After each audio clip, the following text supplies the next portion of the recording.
check myself in to see everybody here. And yeah, hopefully granting myself some grace. I appreciate everyone who came to today's streams. They weren't that exciting or anything. Usually if you guys check in, you guys might know the goal is to create a live stream, a mobile format that you guys can spend a few minutes on. And yeah, just a lot of sort of debates, talks, topics, discussions, and a lot of disagreements. I would suspect this has to do with escalating tensions in Iran in a political sense. Also, obviously, the attempted assassination on President Trump just tonight. And so whenever there's culminating these sort of events that are impossible to overlook, I wouldn't say exciting, but yeah, it's always possible that we end up embodying some of the sort of tension that's existing in the system. And so I'm hoping to have a great talk tonight. Maybe we can talk a little bit because I always rally and tell you guys I am a progressive Democrat, but maybe we can talk a little bit about some conservative values that Democrats and Republicans can agree on. Maybe we can still keep the conversation around why MAGA Republicanism isn't the best for the country. Any of these topics would be sort of exciting, fun for me to talk about and have those discussions with you guys. And of course, yeah, we're very much a user-led channel. So if you guys have discussions, comments, concerns, I'm always excited to see it, read it, and all that stuff. I'm going to keep the grift goals off today. I might mention just a couple things later, but I'm all on this stream. Arigato. So given my failure on my first stream today, I'm going to keep the grift goals off. And yeah, it would be exciting, if we can be live for 20 minutes, 30 minutes, 45 minutes, whatever. From my perspective, you guys want to have a conversation with me, you can just tag me at DuxY, or just leave it in chat. I'm pretty good at reading, pretty good at getting to comments, and pretty good at adapting the conversation to what it is we can talk about. Yeah.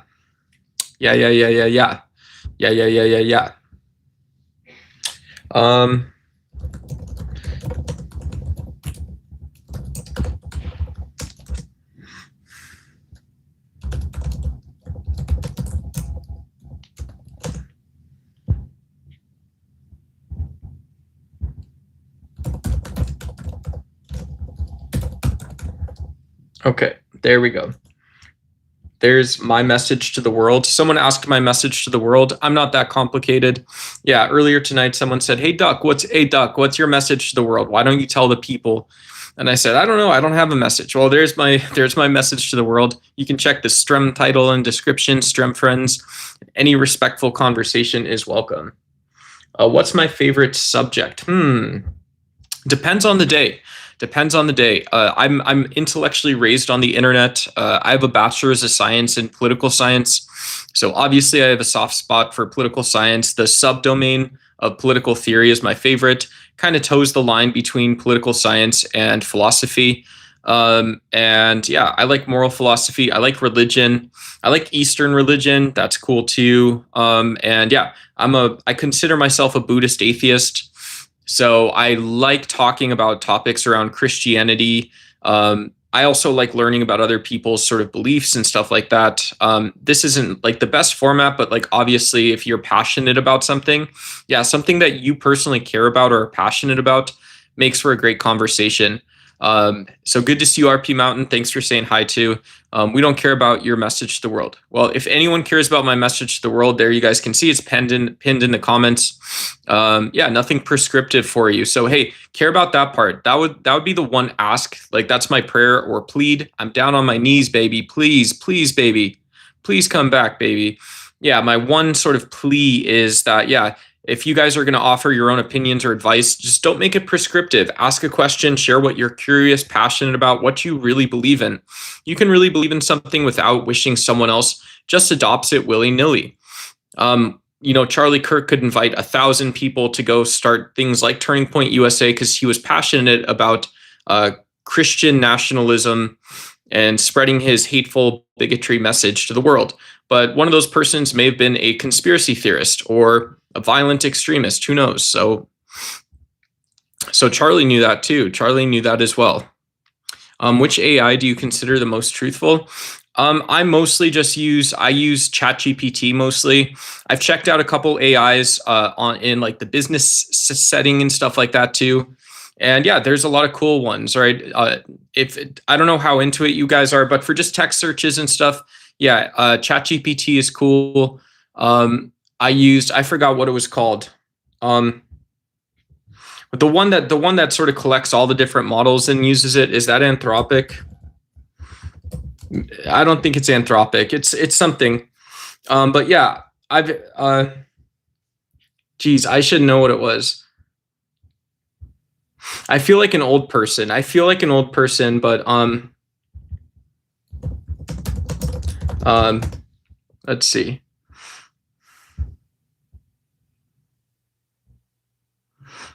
Perplexity. Maybe it was Perplexity. Yeah, I think it was Perplexity that my friend showed me, and so I thought that was really cool to use that for the first time. But usually I just use OpenAI. I think it's cool they have images and stuff. Yeah, raised intellectually on the internet. Yeah, you can learn about it. To me, that means I can learn any topic. I can find empirical sort of type academic scholastic studies that relate things to material circumstances in the world. Those usually do run really far to like the hallowed halls of Ivy League schools and government funding. And yeah, it's things that people all over the world can read and know. But then it's also cool to hear other people's opinions on topics. So that's what that means to me, is you can learn anything and you can learn it how other people know it as well. Hey, I just wanted to stop by and say congratulations on making it this far. It's amazing, and I'm subbing now. Cool. Hey, thanks for the sub. I appreciate it. Sleeping Forest IG. Looks like you're also doing social media creation, so good luck to you. Yeah, I've been doing YouTube for about 2 years. I spend a decent chunk of my time supporting other people since I got monetized. I'm doing more live streams, investing more in the people that subscribe that I kind of see sticking around, trying to keep content focused on the channel and stuff like that, so you guys kind of sort of know what you're either clicking into or not clicking into that day. And yeah, it takes a long time if you guys are doing social media. Some people get it really quickly, but that still doesn't mean it's going to be enduring, or it's going to be something you're happy with long term, or that you monetize or whatever. Can you write a song for my girlfriend's brother's wife, who is too scared to quit her job? She hates it and needs inspiration. Yeah. Check your Google Drive. You have a resume.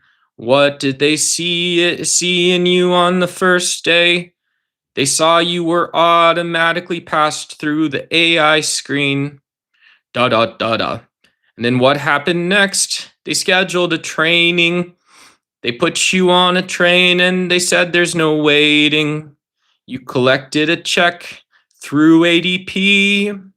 So now you can be exactly like me.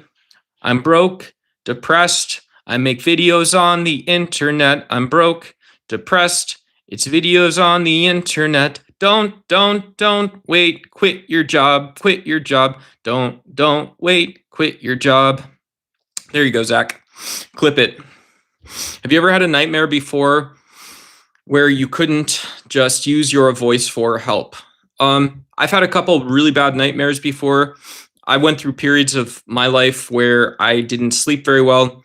I'm not going to talk too much about that, but yeah, I think I haven't been diagnosed with PTSD, but I think I have PTSD. You know, some people, there's this nonsense that people say that stress and trauma lives in your body. And yeah, you know, if you've ever had high stress scenarios or trauma, it's kind of true. It just doesn't really go anywhere. You can kind of play with it like Play-Doh a little bit. And yeah, it can absolutely either spawn the lack of dreams, which sucks, or bad dreams. Yeah. But there was a period in my life where I was like reluctant, right? You know, and this is like mental illness. So obviously I'm not going to say more than this because I'm not a psychiatrist or a psychologist. But there's been periods in my life where I was like not excited to go to sleep because I knew my dreams that night were not going to be good ones. It was going to be unpleasant to sleep. What's your favorite flavor of chicken wings? I am a vegan chicken wings expert. Very strange. If I can be totally honest, I think that is a little bit, without being too narcissistic, I think that's a very strange ploy in a YouTube name and stuff like that. But yeah, I'm a vegan. I used to like peanut butter and jelly hot sauce. that was like the fun one, and then just regular hot sauce is good too. Okay. Thanks, Javier. Appreciate you, brother. Coconut milk brewing. I don't know what that is. I don't know what coconut milk brewing is. Guys, I paid my taxes. Hey, congratulations, Sad Ducky. Good job. Logan Paul, Mr. Beast collab. Yeah, probably not. Probably not. I don't think I have anything in common with either Logan Paul or Mr. Beast. So that's a very strange idea. They would make me into what, right? It would obviously have to be something their audience would see and respect. I'm pretty happy with my 1,300 subs here. Yeah, if they really wanted to help me out, I would collab.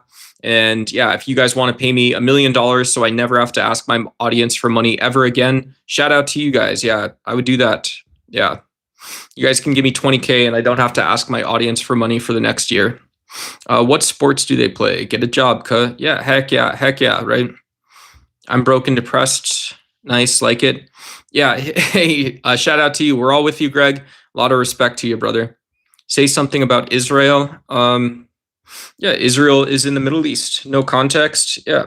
Okay, cool. Yeah, shout out to the people who live in Israel. Cool. Yeah, of course. Yeah, I think as a political science major, it's not like I think it's like a sign of respect that it's like, yeah, I would offer very critical feedback to my own government because I think my opinion matters and I'm qualified to do so when I think about it and consider it and have something to say. It's like, yeah, I don't know the people in the Israeli government. I could probably say that I heard you guys are nationalizing your courts. That sucks, like stuff like that.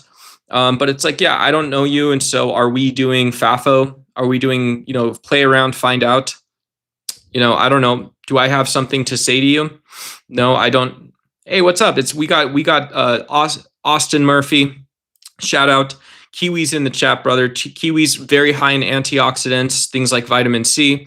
It's just nonsense though, right? It's so funny to me. You have guys, and no offense, right? This isn't a shame space, but you have figuratively 5 Fansly subscriptions. You do steak and eggs every morning, stuff like this. And then you're going to do a detox, right? That's how it works, right? You've got 6 girlfriends, they each got you on a different day of the week. You take Sundays off and then you're going to detox or something like this. And so just from a food and health perspective, I think it's great to be respectful to ourselves and our body. And it's also great to be respectful while we're out shopping for food and groceries, stuff like that. Especially in the West, if you're in the US like I am, you've got a lot of bad options at the grocery store. And yeah, a lot of stuff, even things like, we can have our enriched rice every day. That's still a lot of carbohydrates. And so, it's great to not beat ourselves up, give ourselves some grace, some space, but also be mindful of that. Why are we so divided? We're in the age of world communication and we're lost in the lies. Intuition is declining. Nature is calling. Yeah, I'm not sure.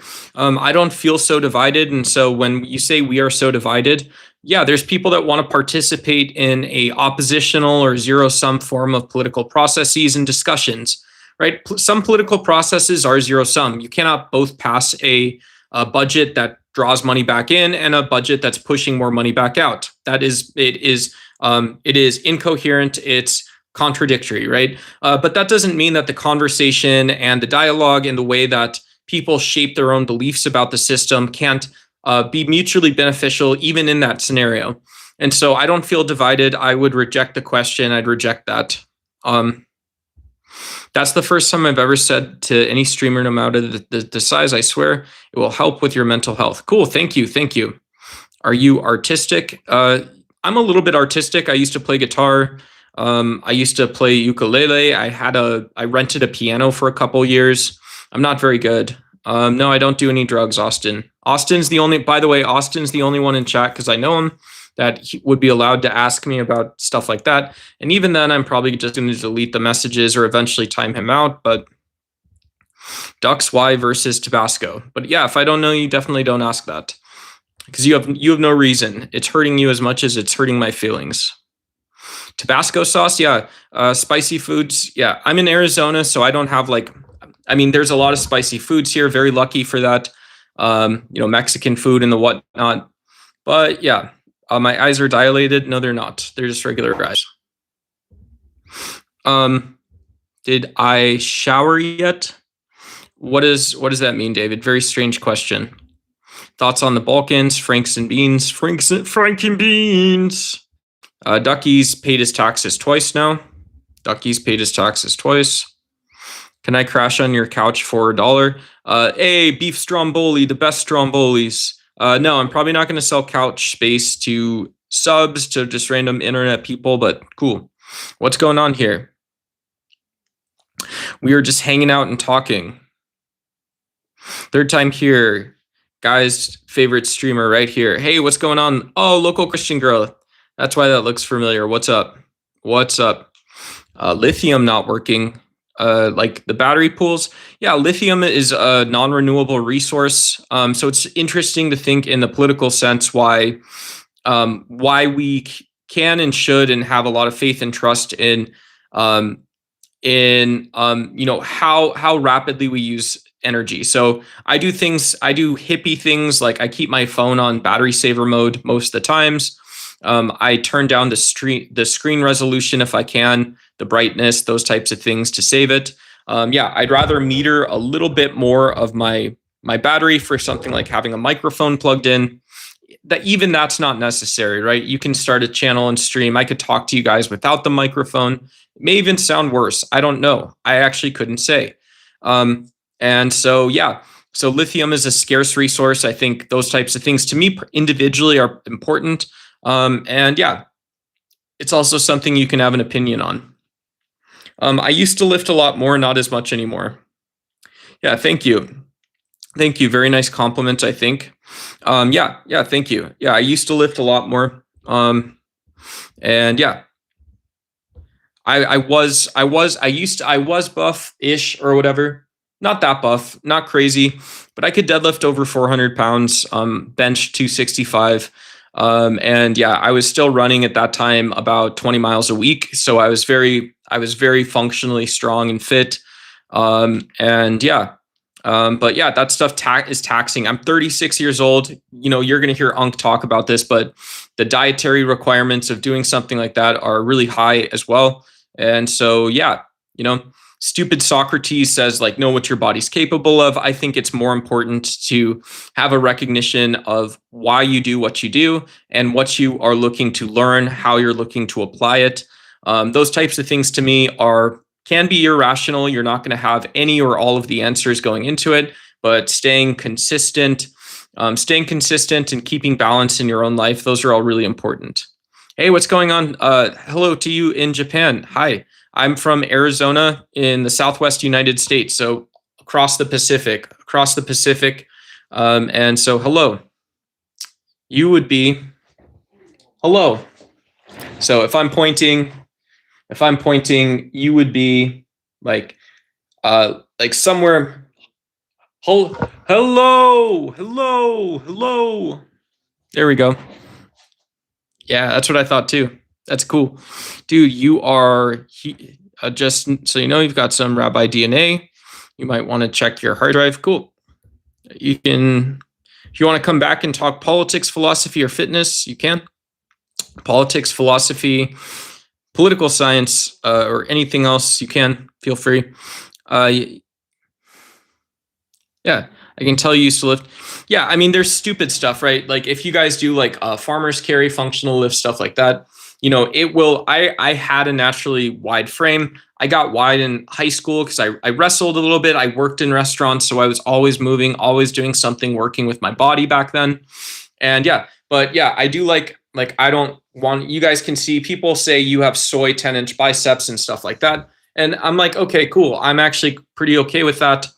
If I could just suddenly wake up tomorrow and be 110 pounds and still be 5'9" or whatever, I'd probably be okay. I'd probably survive.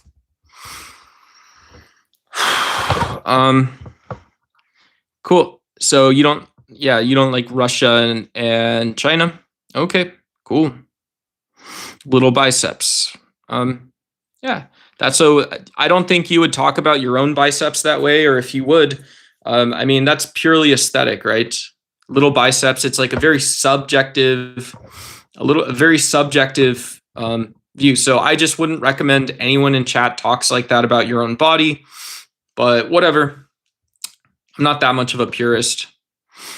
Yeah, intermittent fasting's cool. I'm not an expert on it. I have done. I did like 2 years of intermittent fasting, where I would do it. I would do. I would eat just at nighttime, usually after 7 or 8 o'clock, and then I would go work out. I'd work out in the morning, fasted. I'd maybe do a second workout in the afternoon after I like got off work, or I just wanted to if I didn't have work that day. And so I did that for about 2 years, and yeah, it's a great way to get closer to the actual effort your muscles and body is doing. That's one way of saying it. And yeah, it has huge metabolic changes and stuff like that. Hitting that point in a workout, not where you're tired, not where there's not one more rep, but you seem to kind of both collapse and also break through to the next type of functional work that you want to do.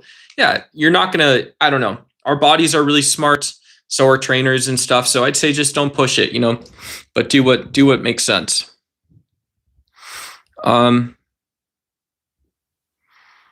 Yeah, I mean, China, if we're talking about geopolitics, there's probably reasons to believe that China's manufacturing sector will have some of the same problems that we see in the United States: stagnation, a difficulty adapting and growing, difficulty modernizing, whatever that will mean.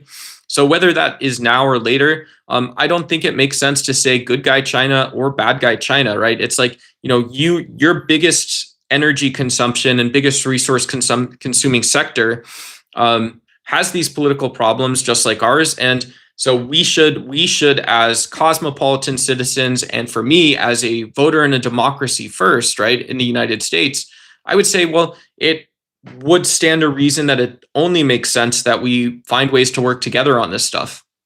So I don't think that nationalism, which is what you're doing, you're adopting someone's nationalism by saying China for life or China sucks. I don't think that that's not serving my political interest. And so for that reason, I would bow out of that. I wouldn't agree with that at all. Ilya Nunya Business. Only trolls in YouTube chat. Yeah, sorry, I'm trying to. I don't think you guys are trolls, but some people do comment and it doesn't contribute to the conversation. And so, yeah, if you guys can't control your like cream of wheat cereal or something, it's your Oreos, your cookies, whatever it is. Just in this moment, and I see a message, if it's inappropriate, I might time you out. Hey, Tariq, I'm from Arizona in the United States. Yeah. Can you flex? Not really. Not really. If you guys want to send me a red super chat, USD, $100, all prices in USD. If you guys want to send a red super chat, any kind of money, if you want to send me a red super chat, though, I'll flex, right? He's from Arizona.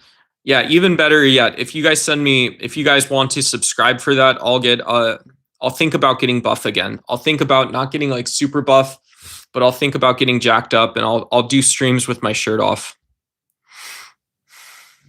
Yeah, shout out. Yeah, number 2 on the leaderboard is right. I am from Minnesota. Just shout out some of the folks who've been hanging out. Mati from Japan. We have Just Your Local Christian Girl who subscribed yesterday, and RP Mountain. RP Mountain's been asking some awesome questions. So thank you, everyone. Literally, not metaphorically. Yeah, it's like 11 o'clock. I'm trying to keep it down. Trying to keep it down a little bit, but yeah, it is like it's not that late. It's like 11 o'clock. It's not that early either. Oh, cool. Yeah, Greg's saying that he used intermittent fasting to help with some of the symptoms in his diabetes or pre-diabetic state. So yeah, that's cool. Yeah, absolutely. When our livers and livers have time to work, our kidneys maybe can work, like when the entire system can work a little better, who knows? I'm obviously not a doctor, but that's a huge benefit. And then the other thing as well is I found myself eating better food. So you say you only ate a large lunch and it was a 23-hour meal or something. Yeah, I think that's pretty cool. But yeah, when sometimes I would want to eat crappy food. But I also found myself making better choices when I had the discipline to try it. So yeah, who knows? I don't think it's obviously not like saving lives to do intermittent fasting. It's not curing cancer, but if it's a tool that helps people discover stuff, then that's what it is, right? If it's a tool versus just a way of being, that's what it is then. It's not a way of being. If America weakens, Japan weakens too. We're in the same boat. Yeah, well, of course, yeah, and with Japan rearming, remilitarizing, and stuff like this, it's wild. Donald Trump is breaking the Constitution in America, and some may accuse the Japanese government of violating the pacifist Constitution, and so it's very hard. When we could only afford like one or two or three neutral and pacifist nations in all of the nation states, every country in the world. It's very sad to say, well, what was everyone doing this entire time? We were burning oil, right? We were burning oil. We weren't scrubbing water bottles. We weren't scrubbing water bottles in our recycling, to make sure it goes to the right place. It wasn't what we were doing or something. I don't know. And so, yeah, some people would blame Japan and say they too are falling off of this. But yeah, a lot of tension in Southeast Asia, obviously India, China, the United States. So lots to learn. I think most people's attitude, if you like political science or geopolitics, just have an opinion, but there's a lot to learn. There's a lot to learn because it's very big, right? There's nothing small here. Did you know China turned stuff into meat? Look it up, everyone. Yeah, I'm personally a vegan. I don't know how I feel about lab-grown meat. It sounds sort of weird. It sounds perverse or disgusting. But yeah, who knows? I obviously, my level of, whatever. Cool. Hey, thanks, Melted. Yeah, shout out to your grandpa, of course. Japan got America reserves. Love the channel, bro. Hey, thanks, Paul Lopez. Shout out to you. Yen and strong too. Yeah, shout out to you. Shout out to the yen. Japan has a cool new gaming grant. Saw that on the news. Cool. Yeah, Japan's our friends and hanging out. Yeah, you can live in the city, live in the countryside in Japan. You can live in the city, live in the countryside in the United States. And that's your society, right? There you go. Yeah, play some video games, eat some interesting food, go watch TikTok, whatever. It all came from or stopped or started someplace else. You look like Phoenix from Stray Kids. Hey, people keep telling me to look up the Stray Kids stuff. I don't know who they are. I'm millennial pilled, guys. I'm 36 years old. If you guys talk about the used, I'm not cool, dude. I'm definitely cool, bro. Don't tell me I'm not cool, bro. But I know the used. I know Sum 41. I know Blink 182, Avril Lavigne. I know some stuff that you guys probably don't know. I know Hollywood Undead. Yeah, what's up? What's up?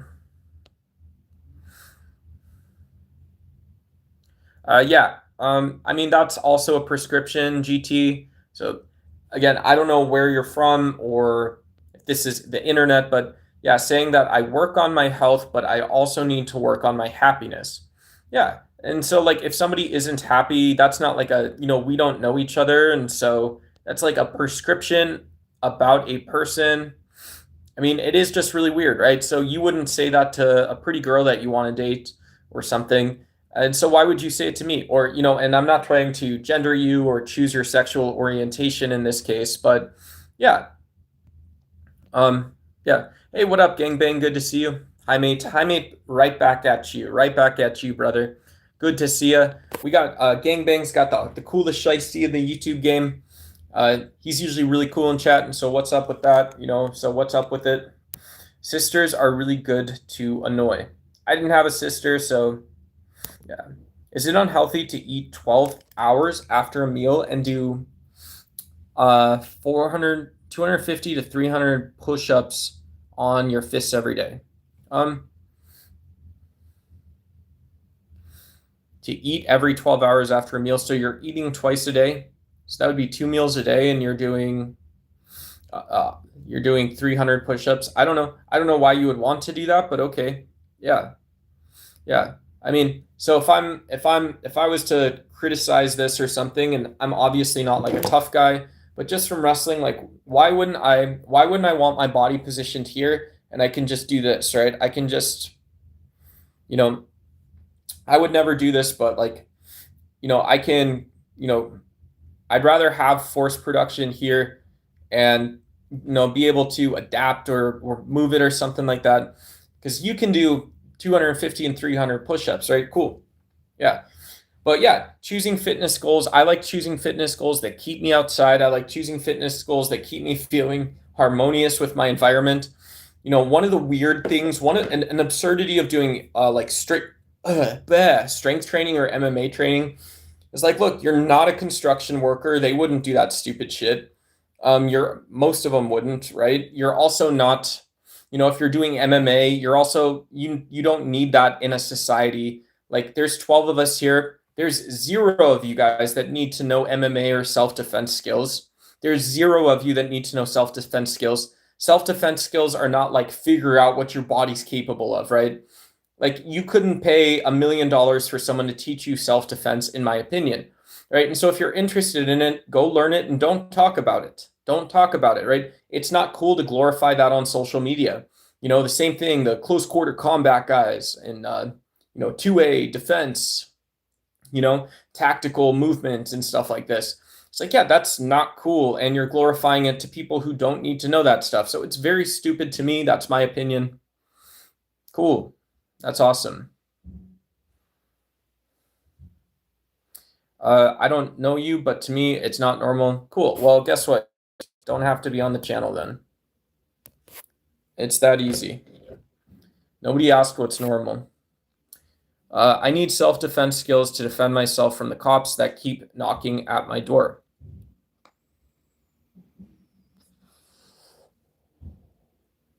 I don't know what you mean by the Patriot. Yeah, not recommended to, talking about the cops or something like this. Yeah, I don't understand that. The first lesson that you would teach your son or daughter is, when is it okay to use violence to hit another person? And the answer would be, it's never okay, right? It's never okay to use violence, to use your body to hurt another person. And so then you put a stick in someone's hand and you say, okay, well, this is the next level up. And so first you had a fist, then you have a stick. So when is it okay? If it's never okay to use your fist to hurt another person, when is it okay to use that stick you went and found? Okay, it's also 0, never okay. Okay, and what goes up from a small stick? It's a bigger stick or a bigger rock. Okay, so if it wasn't okay to use a fist, it wasn't okay to use that stick to hit someone else, when is it okay to use a bigger stick or a rock or a firearm or a sword, a katana? It's never okay. None of those are ever okay to use. So, oh, do you play GTA? Homie's talking GTA in chat. So would you agree that harvesting, what?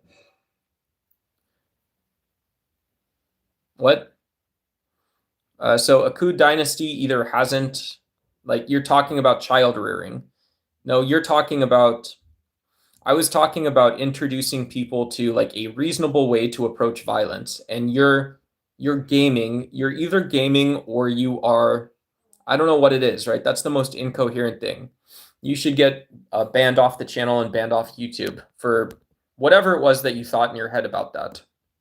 Turn the other cheek, even in cases of, yeah, I mean, Sean, Sean is using his Taco Bell. Sean is demonstrating to us. He says, turn the other cheek, even in cases of grape. And so Sean is clearly using his Taco Bell to mansplain to everyone when it's not okay to adopt nonviolence and pacifism. So that's a great mansplain point. Yeah. Is Ronda Rousey here? I don't see, what is it, Joe Rogan? We need Ronda Rousey. Someone needs to correct me here. Banned from YouTube, why?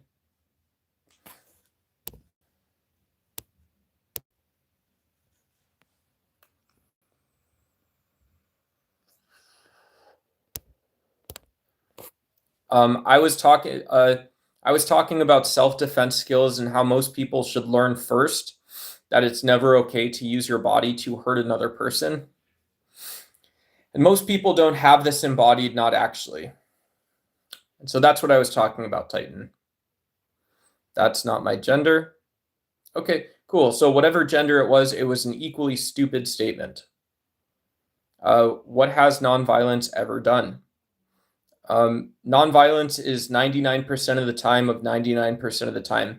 And then it's also, if you're talking about the 99% of the times, right, split brain, right? Not integrated thinking, not symmetry, but not integrated thinking or something like that, right? But it's just also it's also the other 99% of the world that you haven't even thought about. You can't even begin to think about. And so, like an example is the dumb example that people use in like vegan debates. And I'm not like a hardcore vegan activist or anything, but they'll say, well, tigers and other predators eat other animals. And it's like, well, okay, well, you don't know anything about that. And guess what? The guy who takes out a 30-06 or something to go take down a big animal and have food in the freezer, they also don't know what that is, right? They have a sense of it, but they don't, right? You are not 5% body fat planning on migrating hundreds of miles, right? So when I say that there's 99% of the world that either violence or nonviolence can describe, because most people in society just aren't fighting most of the time. And if you enlist in the military, most of you will, even in the United States, most of you will never see combat. That's what you bet on personally. You won't ever see combat again. And then you also bet on the fact that that you come back home and you don't have to use your skills, the skills you learned, the skills guys like us developed, right? I'm not a veteran, stolen valor, but the skills guys like us develop, I'll never have to use it again, you know? And so, and then you want to talk about violence in nature that you don't understand, right? So you have 1% of society that's actually described using violence, 99% of it isn't. And then when you try to justify the stuff you don't like about your violence in society, it's not actually about violence. It looks like it's about violence, but then it isn't. Then it isn't, right? And so it's like, cool. You can choose to be like Charlie Kirk and say everything is this, application of force and power and praxis, and you plan and prescribe and plan and prescribe until the cows come home. And it's just never right. It doesn't work. When you have to bring back in reality, where does reality go? It doesn't go toward the violence. It goes to the thing that was working. Hey, what's up, Peace Live? How you doing? Have a good day. Cool it out a little bit. Good to see you. Didn't work out too well for Gandhi. Cool. Thanks. Yeah, didn't different opportunities and capacities I understand or something. I mean, I don't know what you're talking about, right? Like India is a society of 1 billion people, by and large is considered a fairly peaceful country. They developed a nuclear bomb and called it, what did they call it? The little man or the little god or something, little peace guy or something. Gandhi was a Hindu nationalist. Yeah, and so is there Hindu nationalism in India?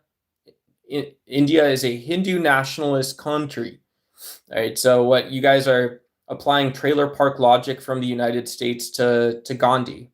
Yeah, I'm not saying we could talk about, I have to adopt a view that Gandhi was like God or something else, but wasn't he a nonviolence protester and pacifist who a political activist who people respected and knew how he went about doing what he did? So Charlie Kirk is the modern day MLK. No, he's not. If you want evidence, Charlie Kirk isn't. You can look at what MAGA is doing. The guy he supported is a failure. Charlie Kirk lacked judgment. Donald Trump's policies are going to cyclically repeat themselves and get worse and worse and worse. Donald Trump can no longer create legal spats and arbitrary boxing fights with people that he fires, because he has now fired so many of them, right? And so it's just the case Kristi Noem did the best job possible. No, it's not. That was never Donald Trump's playbook. Donald Trump would always attack people that, quote unquote, let him down. That is abuser behavior. Charlie Kirk had the mannerisms of a cannibal and an abuser. Donald Trump has the mannerisms of a cannibal and an abuser, right? This isn't ambiguous. These guys are they're not qualified to lead a public office, and they're not qualified to lead a position that talks about politics. So Canada is coming after law-abiding deer and duck hunters to combat gun violence. Yeah, you'd have to share more. That sounds like a highly politicized retelling. It doesn't sound like you're trying to teach someone about the issue. It sounds like you're trying to teach someone what you believe about the issue. The issue, the policy, what's changing. No, Kirk asked for it. He didn't respect people's choices. I'm going to delete that message. If you please don't say stuff like that again. Thank you. Talking about he's vegan. It was disgusting what they did to Charlie Kirk. I don't know what you're talking about they did. It was one person.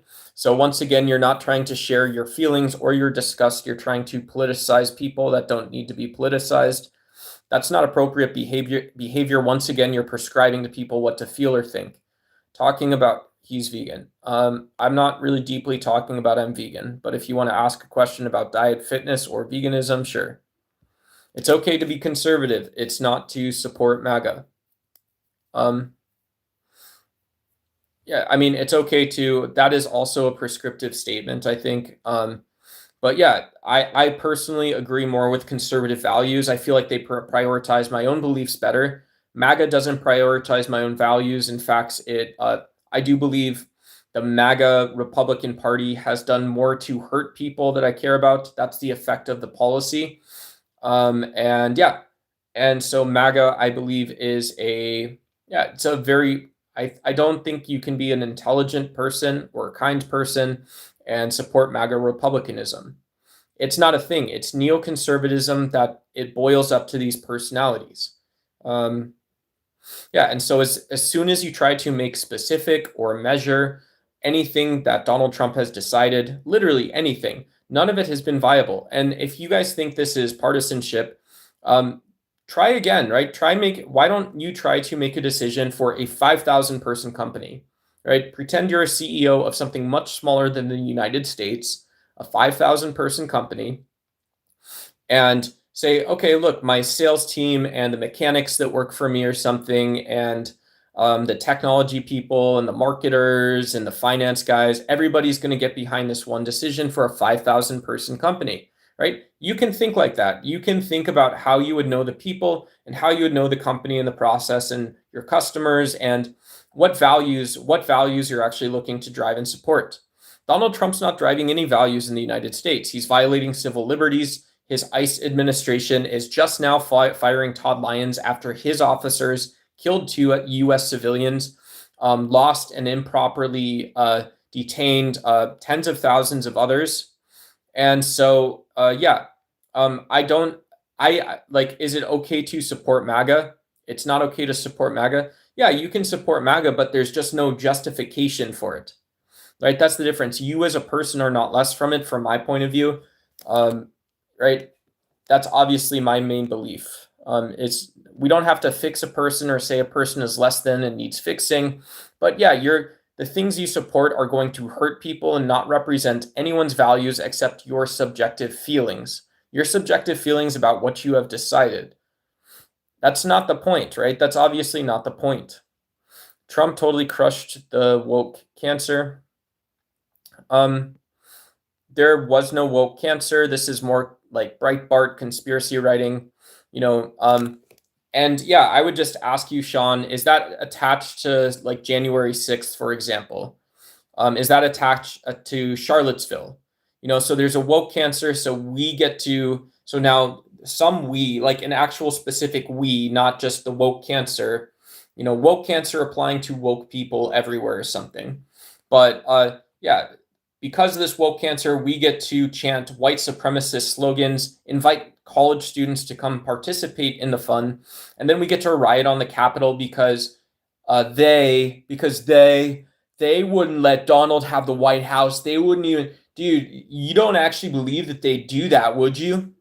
You don't actually believe they'd let a man of the people take the White House, dude, And so you amplify anti-Semitic messages, you amplify, the playbook was amplifying racism, white supremacist messages, and then you say it was never racism, right? This was just that rural America wasn't heard.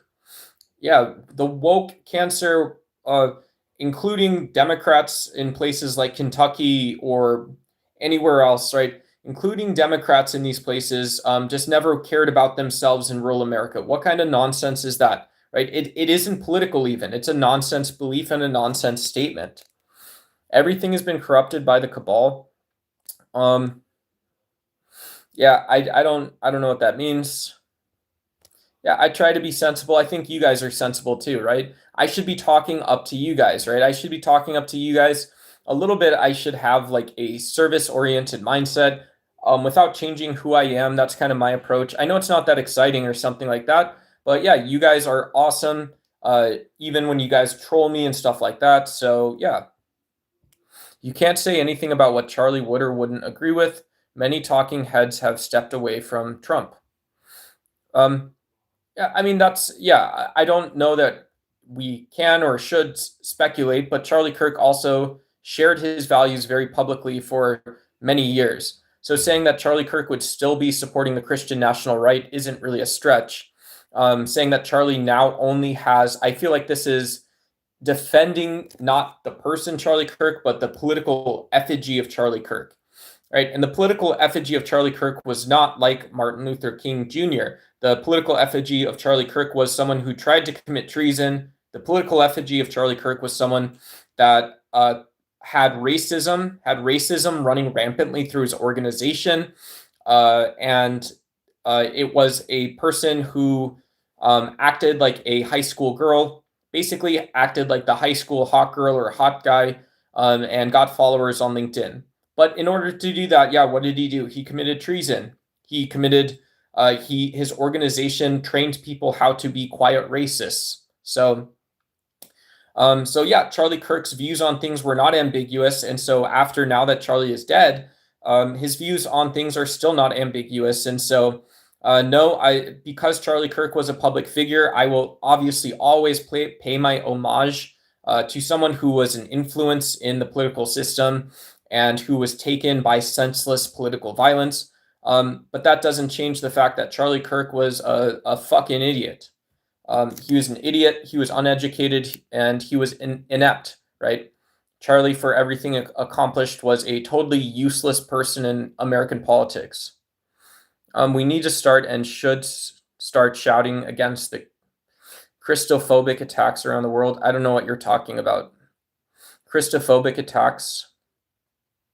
So you're talking about both climate and economic impacted areas, delayed industrial states who have political divisions, right? And so there's Islamic State, there's some Islamic extremist groups, right? Yeah, and so absolutely non-state actors and security are both forces and factors, but saying that the United States or Europe or China or Russia should be a key player in this is wrong. Russia, for example, here's an example. The US has used drone strikes to eliminate and de-network, basically de-organize some of these state groups across the world. Russia, on the other hand, attacking non-state actors, Islamic extremist groups, killing people, again, is the sort of keyword. So we're not celebrating. These are people, we're talking about killing human beings. So just get that through your head. This is, yeah, I don't think I'm allowed to say that much here, but that is what this is, right? You know, there's not that much ambiguity behind how this would work.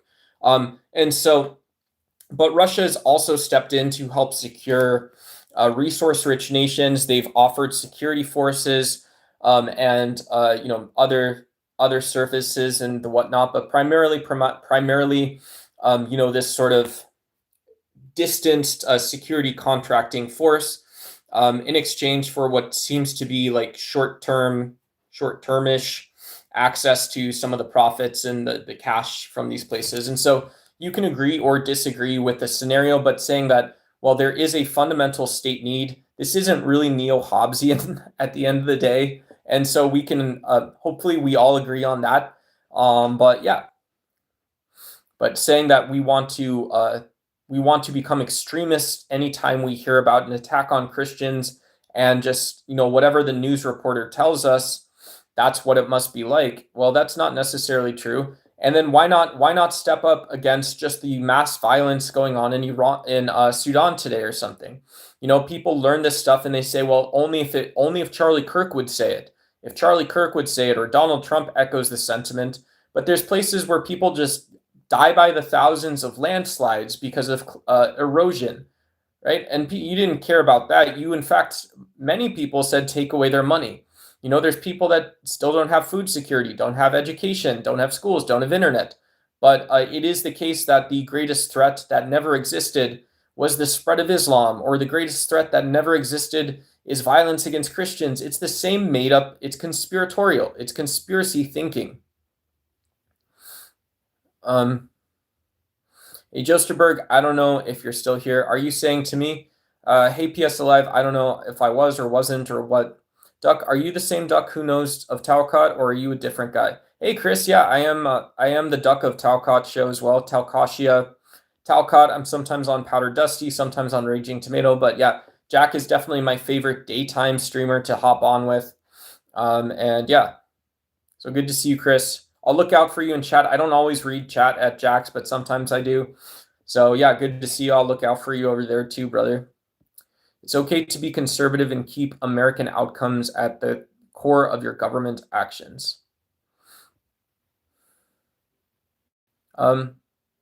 Yeah, of course. Yeah. I think if you're keeping American outcomes at the core of it, you can be conservative, my belief, but you also have to look at the impact, right? And we also have to look and saying, well, if we're introducing an externality to someone else, we should assume that without granting perfection, we are at some point also introducing national security threats. And are you allowed to do that? Yeah, I mean, but that is if you see that as a choice or what level of optionality you have, and you can communicate that, that should also, to me, free up more space for neo-Hobbesian measures. I don't think it is un-American to say, well, we can take a neo-Hobbesian approach because it lets America work independently. And at the end of the day, if anyone wants to create petty problems over petty bullshit that I myself couldn't personally understand, and that's a certified guarantee from the floor to the ceiling up to the walls, that is how I prefer to do this. That to me, that is not what Donald Trump's saying. So whatever.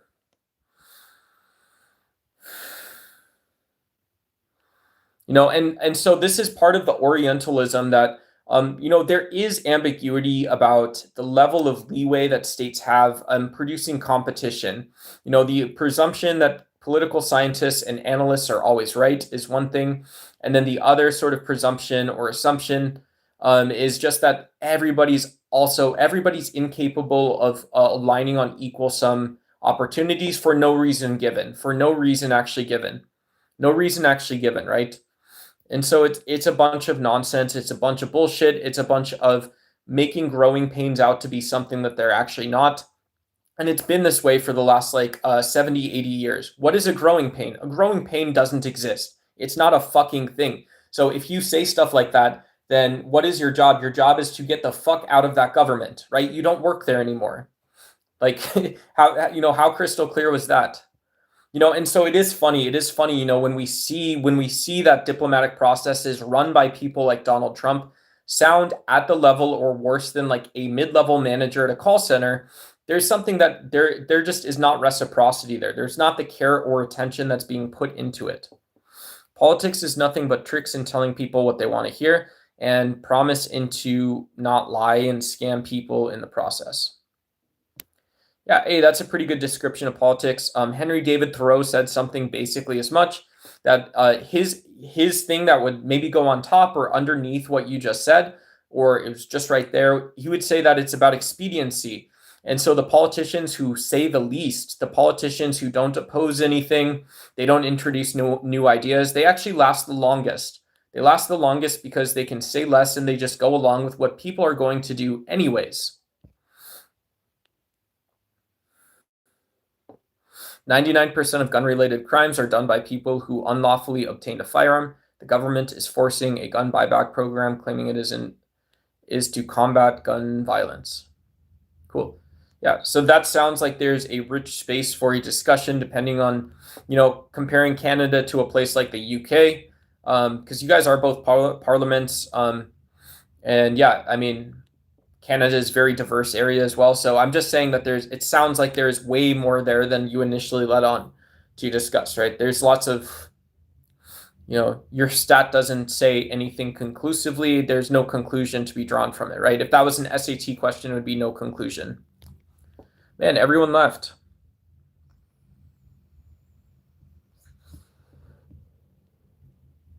You must use utilitarian ethics. Greatest number for the, yeah, maybe utilitarian ethics are kind of cool.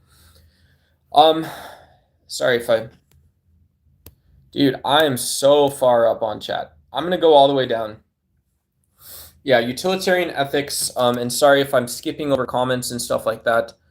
But yeah, utilitarian ethics, I think, are useful, but not for politics.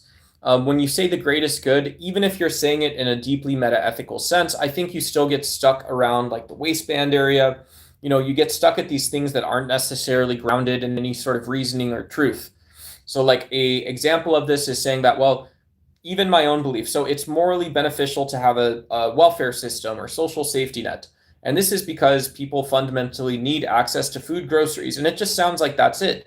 But there's plenty of other ways to do it, right? There's obviously societies that don't have robust or well-funded social security programs, and people figure it out. They live with their family, they buy smaller houses, they eat less processed foods, their grocery stores carry more natural foods. And so if I'm in America and I say, well, the reason America has a moral mandate to fund the social security system is because people need access to food, people need access to housing.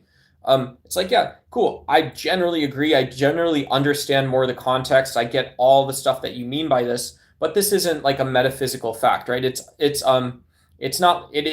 not like a metaphysical fact in the sense that you can just share it as such and it is like that suddenly, right? You have to, if you wanted to convince someone of this, you would expect someone to become slightly more educated or aware of what life is like in the US when we don't have all of our money, but also what it's like to actually have these security programs in place and the whatnot.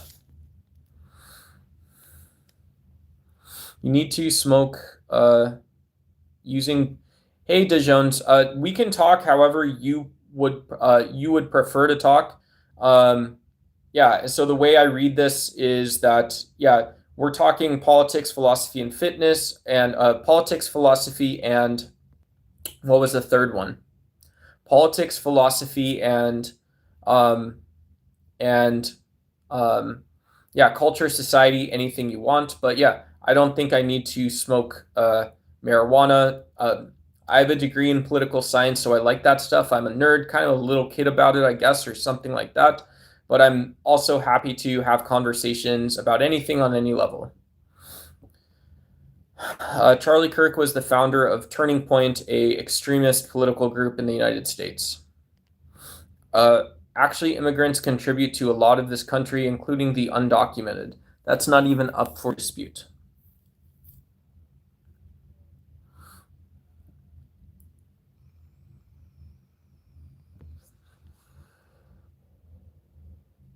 Their whole plan from the start was to tear down all of the US and rebuild Project 2025, just like people wanted. Yeah, prescriptions for other people, and a lot of reputation points for others. There's a lot of ways to say it, and there's more foundational reasons to reject it.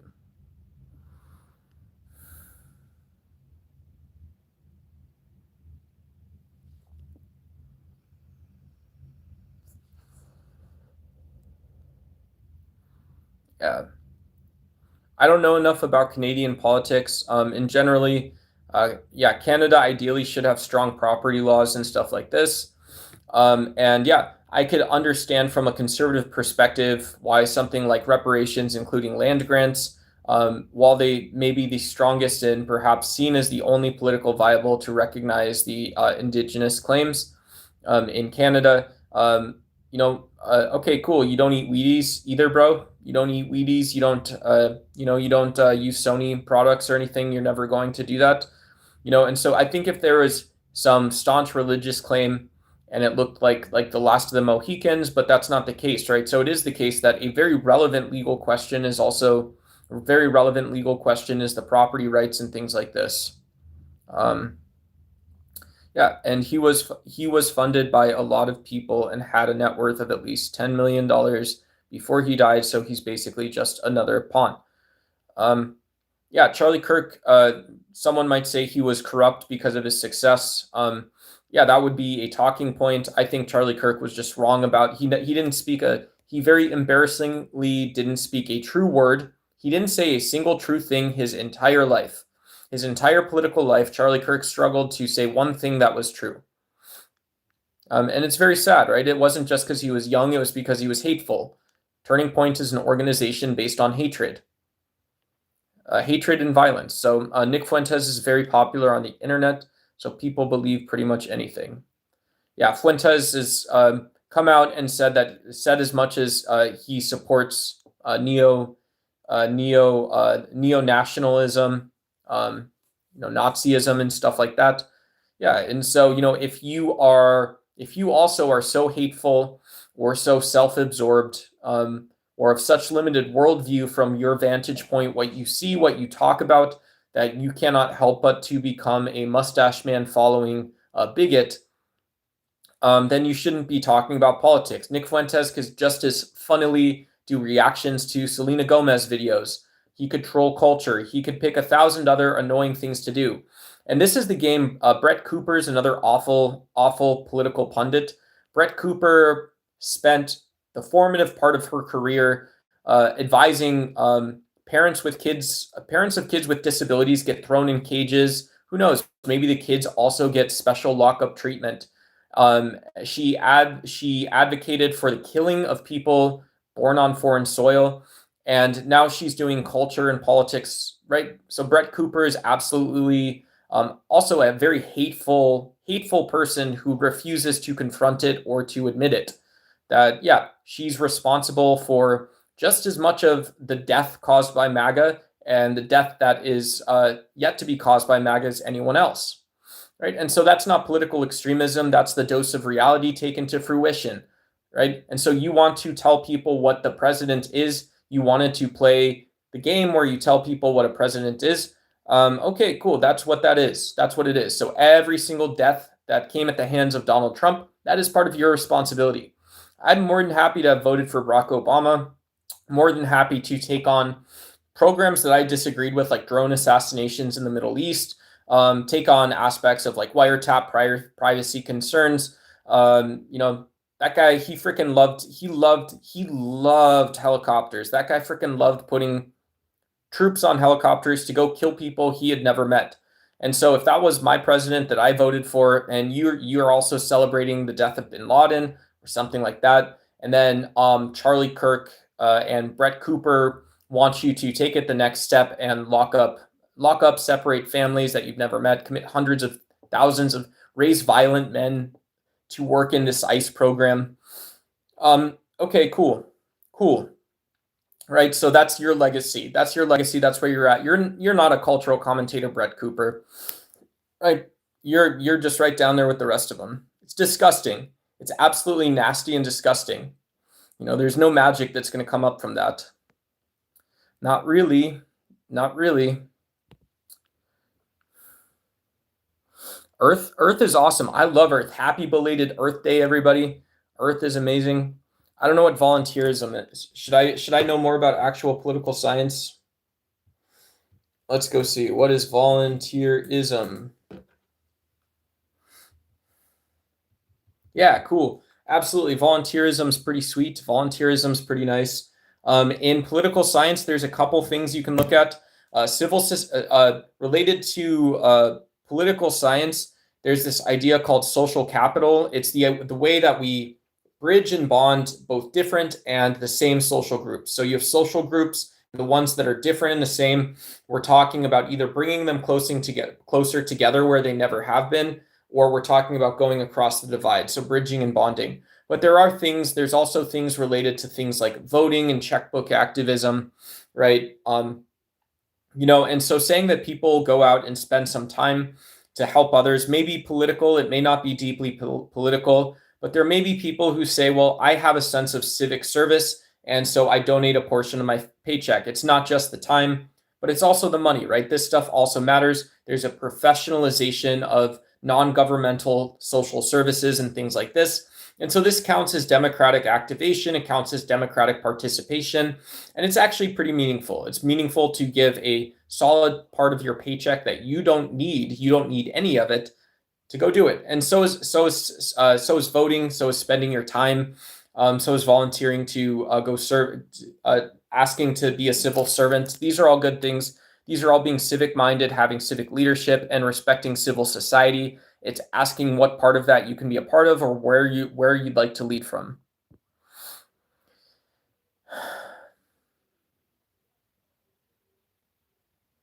Private equity has done more than a lot of the political pundits to destroy the country. Yeah, maybe. I don't know. We'll see. Yeah, I mean, to say that we have a sick capitalist system where guys like Jensen Huang, he's the CEO of NVIDIA. He's not a bad guy, right? He's like a normal person like everyone else. NVIDIA is obviously incredible. I'm sure I would guess he's an engineer or something like this, who's just grown this company over 30 years. So very well-respected CEO. But yeah, to say that he's at the top of the US economy because he is printing chips out. He's printing chips out because he shakes hands with people in Taiwan. He's at the top of the US market. And that's not true, right? That's not true, because if you're going to do those things anyways, it doesn't really matter what you think. Your inputs aren't going to change that much. And so, yeah, you should be respected and have an opinion, but do you want all the responsibility? You shouldn't want it, and you shouldn't have it. And so it's funny when people treat him that way, because he is a mega billionaire. He's a mega billionaire. He's very influential. And so, but this is an example to me. It's an example to me of people, and maybe a conservative value. People don't understand the actual role of free markets. They don't understand the role of leaders in free markets.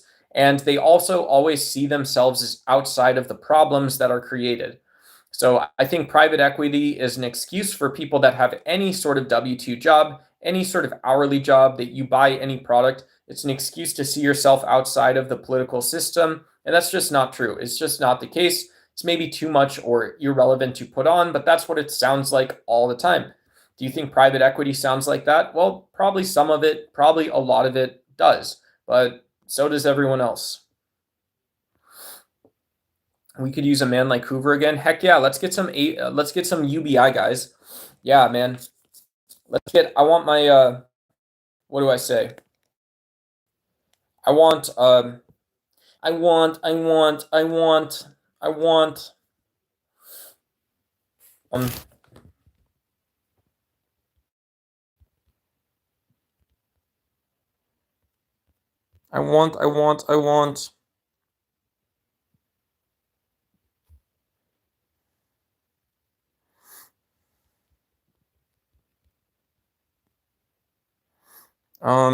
here we go. Yuck. Yeah, I'd rather have Uncle Sam buy me stuff than all you guys. But as it stands, that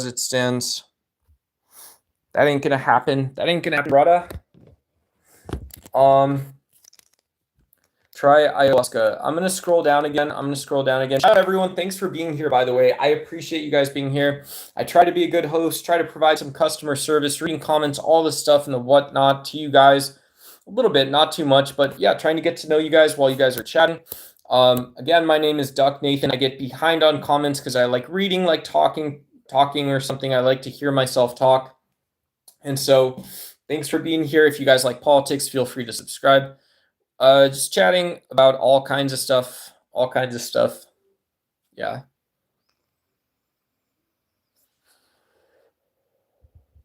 Ban all private schools by banning charging for school. This way, schools will improve.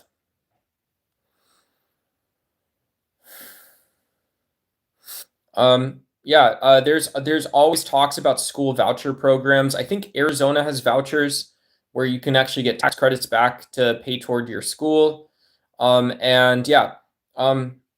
we've seen that public education can work. We've seen success stories recently in states like Mississippi in the United States.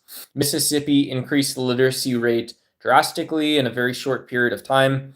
And so the public school system does work. It does work just how it is. And yeah, I think there's certainly a case to be made that conservatism about low taxes and about optionality can be at the expense of the common interest, right? It really is its own form of neo-Marxism. It's absolutely the case that MAGA Republicans are making it up as they go along, but it's even more so the case that I think that it's this form of neo-Marxism where you say that we have you say we have shared values as individuals. We agree on these things, but it's really the fact that they come together in just such a neat, nice way, right? It's not Kamala Harris, right? But no, we love oil and gas, we love energy, right? We love low taxes, we love low regulations. Yeah, you guys all do, right? This is your form of neo-Marxism. And so the thing you rally against is actually, it's not just your praxis, but it's your truth. It's your truth. And you can look around and you can say, well, when has MAGA held accountable fraud in the economic system? When have they held accountable CEOs who decided to work at companies that produce commons problems, or CEOs that work at companies that produce externalities? You never have, right? And so you are a Marxist, right? You're a Marxist for the almighty gas pump. You're a Marxist for the almighty Cliff Bar or Hershey's bar. You're a Marxist for whatever it was you desired in that point in time. Completely sensuous. It's just that, yeah, with this sensuous notion of reality, it's just too good. It's just too good to have. It's just, I'm dripping in it. Today, a lot comes down to just getting a lot of money for venture capitalism, in particular because of the financial system versus actually creating anything of substance. Cool.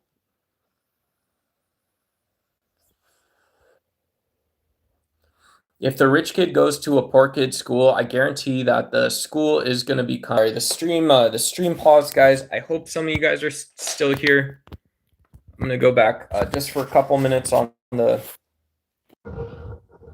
we're going to do the mic'd up version. There you go, buddy. How's that sound? How's my flow? I sound all right? Hopefully I sound okay.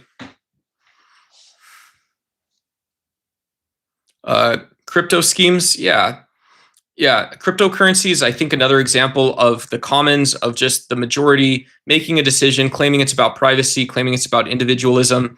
And realistically, people didn't actually pursue blockchain technologies that could potentially solve collective problems or produce market-based solutions. I'll admit I got sucked into the technologicalisms of it a little bit.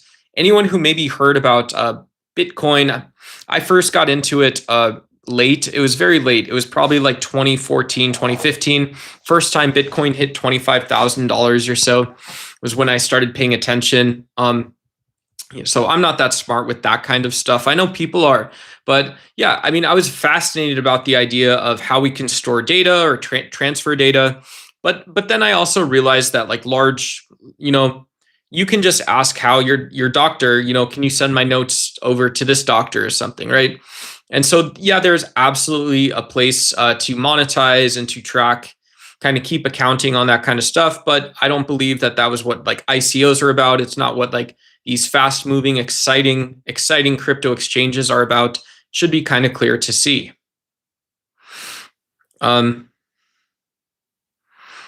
Without a social safety net, a lot of people that get help by it will never get help, will only ever be limited. Yeah. I think we have to act like adults. I think we have to act like adults and grownups.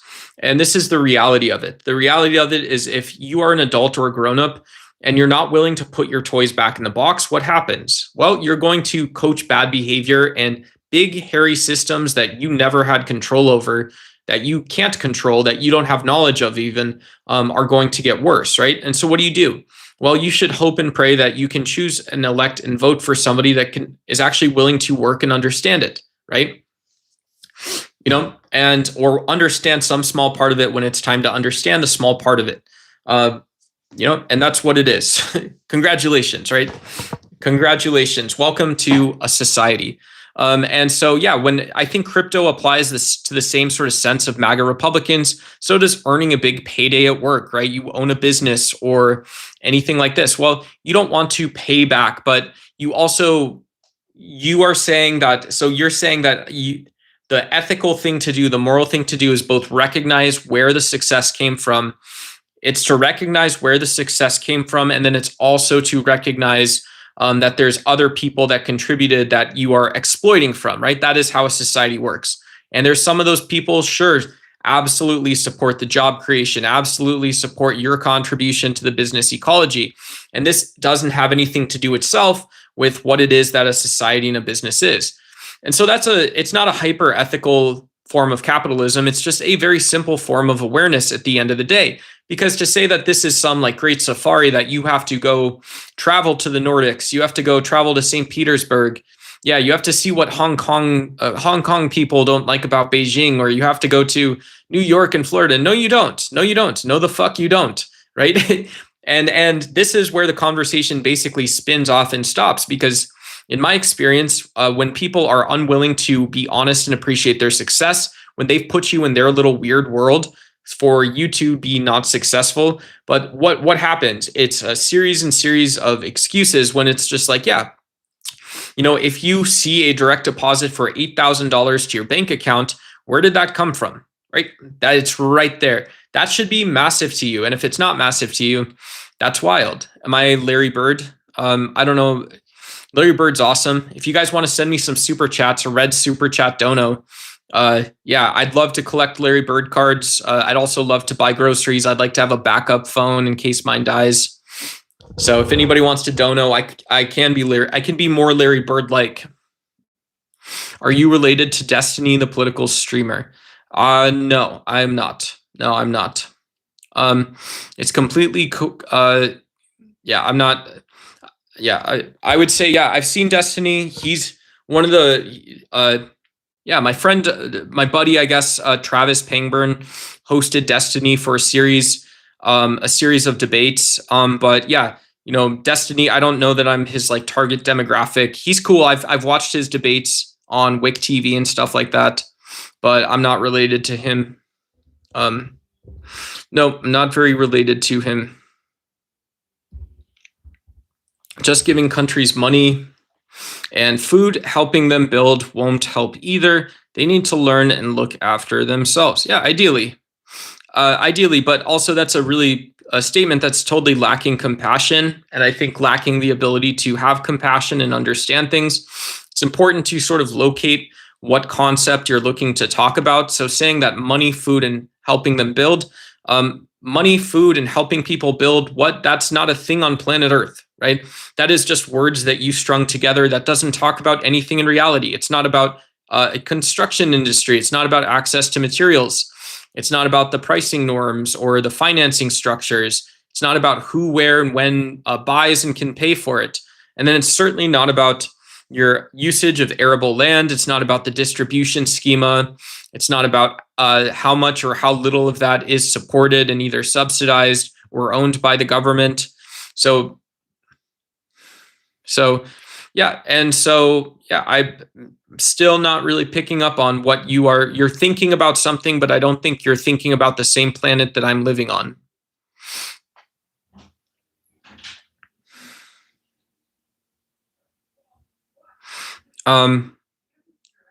Yeah, Bitcoin is expensive in regards to processing. I don't know, maybe. Hey, what's up, Mega Bloodbath? We got Taco here.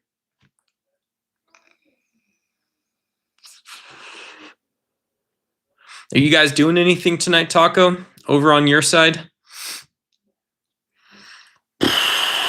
They destroyed everything that was made for them as well.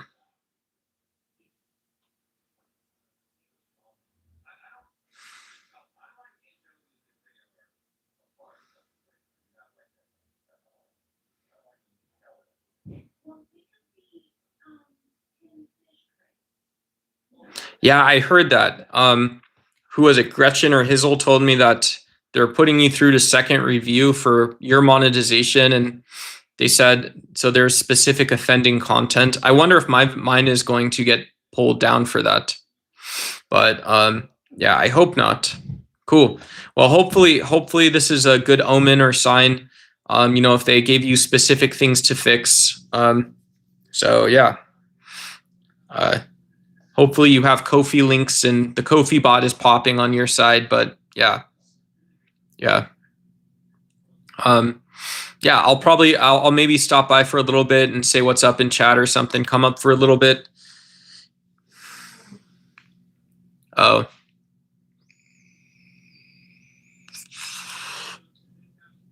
I thought your page was organized very nicely, so yeah. I don't know. Yeah, who knows if they have a bot review and then a bot review, or a bot and a person or something. Hopefully it fixes it. Yeah.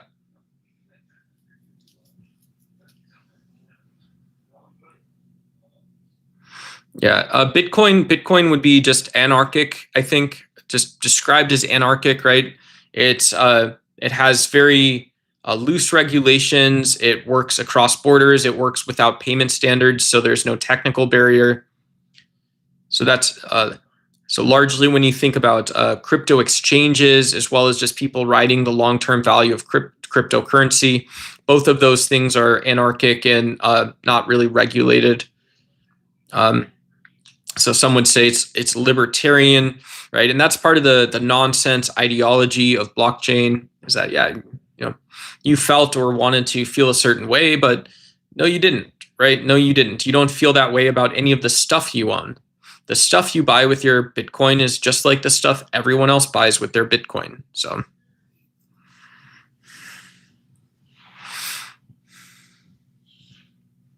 have you watched Black Mirror on Netflix? I haven't seen Black Mirror. Yeah, I don't know if this is just copy pasting. Yeah, Larry, are these any of your original thoughts, or are these?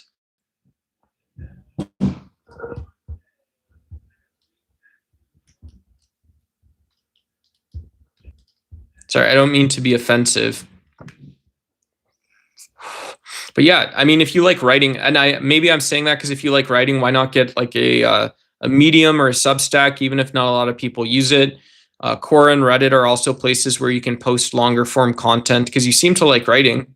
You seem to like writing a lot, but that's a good way to take time and work on stuff. But yeah, obviously it's welcome here as well. I'm weird about the sci-fi stuff. I get scared super easily. I don't like watching horror movies. I don't like watching violence in movies and stuff like that. Yeah. Because the characters are stupid, right? The characters don't know what they're talking about. That's a very strange way to go about that, I feel, but yeah. It feels like it feels like life is imitating the show. No, obviously not. Yeah, obviously not. I have no chance at ever starting a W-2 again. Yeah. So, yep.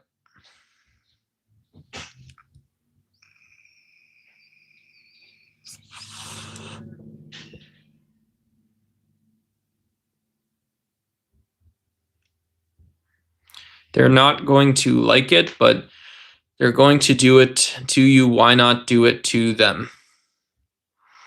Look at your video and look at the copyright. You can actually copyright them back. Don't worry, everybody always copyright someone on YouTube. Don't even worry about it. Copyright. But yeah, it's scary about how you see morals change with tech. Yeah, it's scary about how you see morals change with tech. Yeah, that's a cool topic. Business, yeah. I mean, it is both business ethics, but also philosophy. When people talk about AI producing AI inference, the actual output of AI is based on turning structured and unstructured data into a vector data set. And then you can query it, right? You write an equation to run through the vector database, and it assembles a solution, an answer, right? Something it thinks will work. But like all the way back, the vector database isn't reality, and then the data isn't reality. And so one of the more practical, actual moral questions is that, yeah, you get something that seems like most people would say could, like, one or two statements could pass a Turing test if that was a proper Turing test, but it's based on something that isn't human. It's based on something that's not real. So what are you actually doing? Like, what are you actually doing with AI? And so it's a huge moral question. Yeah. Yeah, it's a huge moral question. The intelligence apparatus has a 30-year advantage. Hollywood pre-programs us for what's to come because they are rolling it out on a timeline. They're rolling it out on a timeline. They're rolling it out on a timeline. Cool. Cool. Yeah.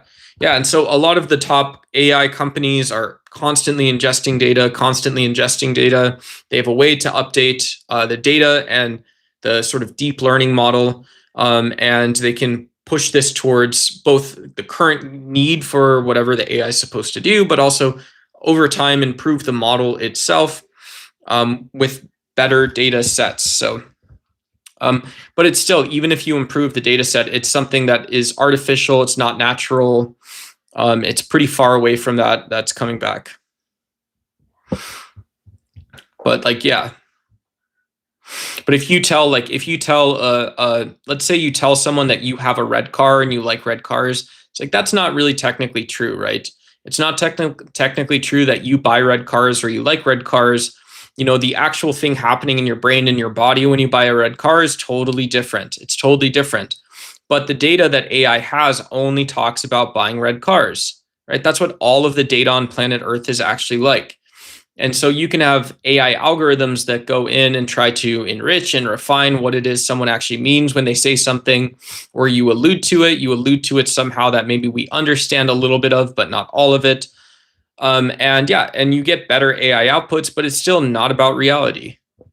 It's a weird moral question, very weird moral question.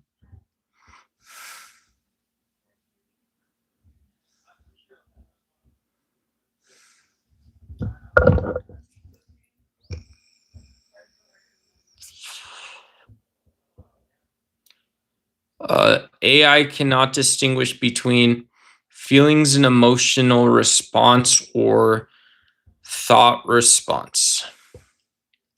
Cool. He was a scientist that helped develop patents, and much of his work was never made available for public consumption. You kind of look like the guy at my church that plays bass on the stage. You kind of look like the guy at my church that plays bass on the stage. Cool. I don't go to church and I don't play bass, but I appreciate it. I don't know who that is, but thank you. Thank you. Yeah. Appreciate it. I did used to play music, so who knows? Maybe I got a lot of bass or something like that. But yeah, I don't know that I actually do. I don't know that I actually do. I don't know that I actually have bass. Are statistics based on reality? Yeah, data collection goes toward a variable that I think closely enough models natural systems. So data collection and variable is where I would put statistics into. And then you can have a model that has a specific goal or task and it works or it doesn't. But yeah, it's still an approximation of reality. It's still very limited. So using AI like it's providing an answer is not what statistics is actually about. And yeah, if you say that inference is, at the end of the day, it's called inference because it is probabilistic or it's statistical. That's the final verification or validation layer is statistical. Then you're still not talking about reality, maybe in a philosophy sense. That's my opinion. It's never about reality. But yeah, I think it's okay that, Taco is just here. One of our friends online, Dr. Greg, is an awesome he's a PhD biologist. And so he would probably tell you that, yeah, guess what? Statistics has helped us eradicate what was incurable disease. Statistics has helped us collect data samples and understand them that we never have before.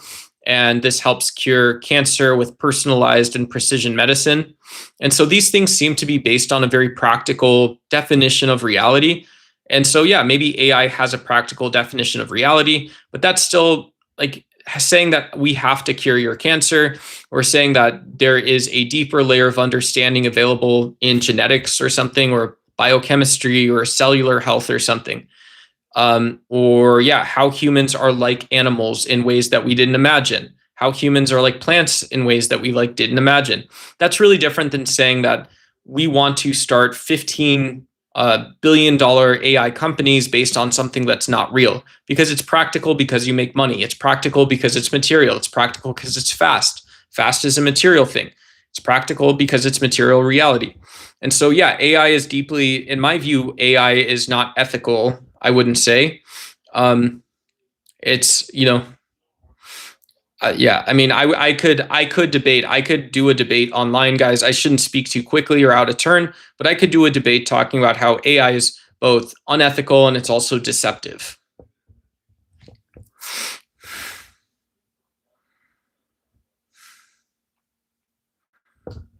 Yeah.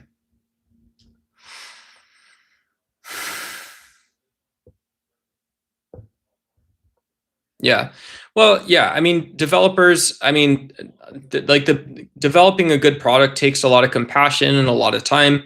And it's also that, if you have 1,000 Ivy League, 1,000 Ivy League computer scientists and mathematicians who didn't think in the first place actually what the number represented, or they were told that the job here, that everything here is about the best version of what the number can represent in a moral sense, you still get something, right? But it may not be actually moral, right? It might be even worse that you included morality. It might be worse if they did include morality, or you're talking about saying, well, this has to be trans-identitarian. It has to be not about black, white, or indigenous, or your national values. It just has to be agnostic to identity. It has to be trans identity. Yeah, it may also be better that you didn't include that, but you had to, right? You had to for yourself, but not for a customer. And so it's very weird. It's very weird. I don't want to throw punches at people, but that's also the philosophical conclusion may be that, well, as a moral anti-realist or believing in objective morality, in either case, you could say there's just no way to make an ethical judgment about AI, and so it is either amoral or unethical. It's one of the two. You can just say, well, what does it produce? If it produces something bad, it's bad. But when it produces something good, it's happenstance, actually. There's no cause that you can know in reality, actually. And so AI is amoral or it's unethical.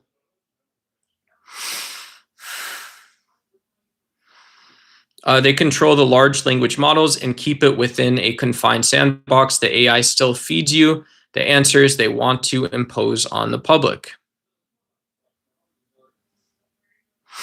I mean, we hear horror stories, of course, about people who take radical actions based on AI that seem to have failed some sort of filter that should have been in place.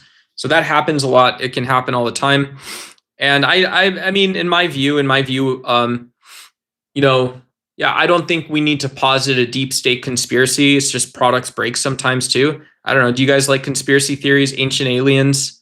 You guys want to do some of that ancient alien stuff? We can, but whatever. Identity is a stupid psychological construct. It's emotional noise that defeats rationality. I mean, objectivity is a very cool, useful sort of way of being, but it's also very red-pilled, right? Objectivity, stoicism, it's a way that we can not talk about our actually emotive sort of side, the fact that we are prescribing what the world is like prior to being so objective, right? An objective person could also just live in a box under the freeway and be objective. You could go live off the grid and desire for nothing. You could be an ascetic. You could be like Gandhi, or you could be like one of the Buddhas, and you could be an ascetic. You could do a hunger strike and be objective. To me, you cannot be objective if you have $1 million. If you have a $180,000 a year job, you're not being objective. If you have a $50,000 a year job, you're not being objective, right? That's the reality of it, right? You have to work or be different. You have to be you qua you, me qua me, right? Me qua me, but you do have to do something to say, well, if I'm objectively and ethically talking about capitalism, those may be two different things. Me being objective and ethically talking about capitalism may be two different things. And then me doing capitalism may be something that's not either of those. Why would that be? Why would that be? And who would care about that the most, right? Who's the person, stakeholder, whatever that I would be talking to in that case? Clear the beard up. No. Hey, what's up for him? Good to see you. Yeah, the AI face cam stuff, facial recognition is wild. Yeah, a lot of the cameras in like industrial sites that you can install can like run playbooks for you.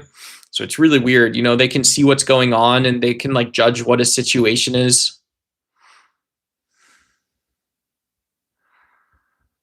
Yeah. So Joseph, you're talking about something you don't actually know about. So emotions and our sort of animalistic stress or system state doesn't just come from the limbic system. Emotions also deeply come from our prefrontal cortex. Yeah, there's a lot of different areas of the brain that emotions result from. So if you say the most sophisticated, and I'm not a neuroscientist, I haven't looked it up in a while, but yeah, if the most complex, sort of most modern version system of our brain, as well as the one which all animals share, is the one that helps us relate to the world in some way, well, relations, then you can't say that objectivity is or emotions are what makes us animals, right? It is, the prefrontal cortex is still animal, right? It's still on the same tree of life. It's mammalian. And so saying that like, well, we have social judgment for ourselves, we preference our space, our cities, we like airplanes and trains more than we like seeing gazelles run or something like that. Well, that may be true, but that there's not like that has to be true reason. There's no reality where that has to be true. And so what values do those come from? Yeah. So Fresh News 24/7, if you're talking about like trans identitarian stuff in ideology, and we're saying that, yeah, we use male, female, or trans as conventions, right? We use these as conventions. They don't really imply biology. They can, but they don't have to, right? Someone may reference that and you can know what they mean, but there's not like a necessary condition there. So going beyond emotions, that may just not be possible. It may just not be possible. What up, man? What's the conversation about? Whatever anyone's talking about. Welcome, R6. Your frontal lobe connects to your limbic system to the cerebrum, not your frontal lobe. Okay, not the prefrontal cortex. Yeah, cool. Yeah, but you lied, right? You said something far more incorrect than I did, right? You could correct me there. No. So here, how about this? How about instead of you doing half-baked pseudoscience, you can just leave the channel for the day? That's an easier solution. That's a far easier solution. So neuroscience, science. Yeah, there you go, bud. There you go. Cool. That was a lot of fun. That was really useful. Parrots on my shoulders. Parrots on my shoulders, guys. I think capitalism creates growth. Cool. Cool. Cool. Yeah. Too late.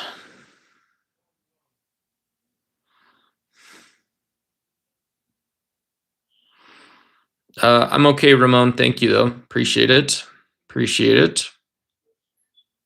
Cool. I don't know what you mean by subhuman culture. I think the internet culture of dehumanizing people and being disrespectful towards one's own self and others, as well as treating information like it doesn't matter, treating the internet like it's real. Just because it feels real to you, that doesn't mean that is the only causal system. I don't agree with any of that stuff. Yeah, saying that you can somehow talk around something that isn't actually reality is not what reality is.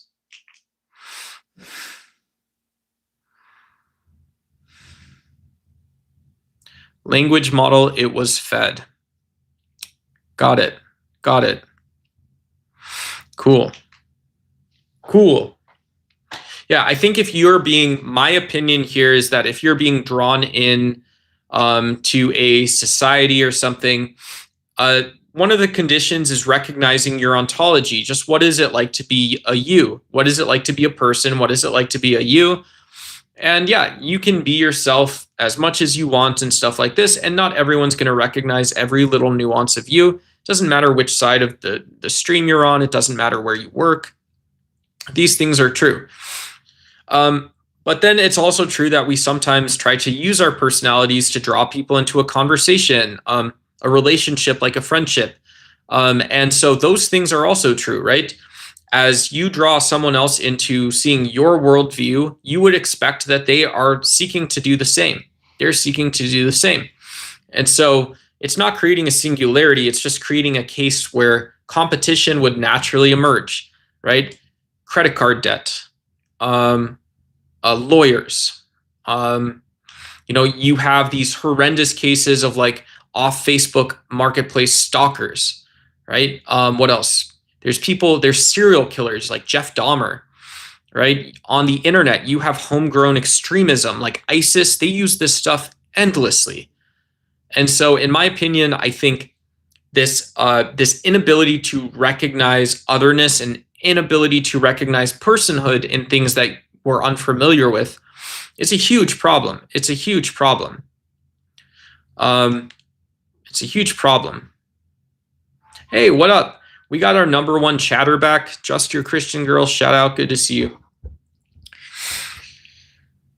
Yeah, and that's a great example, fresh news, of exactly what I'm talking about. White versus immigrants. What? I don't know what that has to do. So you are instantiating racial realism. You're instantiating racial realism for like the 5th, 6th, 8th, 9th, 10th, 100th time, right? 100th time.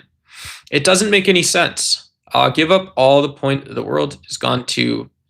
No, it hasn't. No, it hasn't, right? You're just offering. None of this is true. This is like Charlie Kirk. There's been like 300 chats tonight, and they're all opinions, and not one of them is well considered. Not one of them is right. Not a single opinion has even like a kernel of resembling something that might be a fact. I don't care which comment it was. I don't care which one it was. None of these are things that you care about. Why are you on a politics channel? It does not make any sense.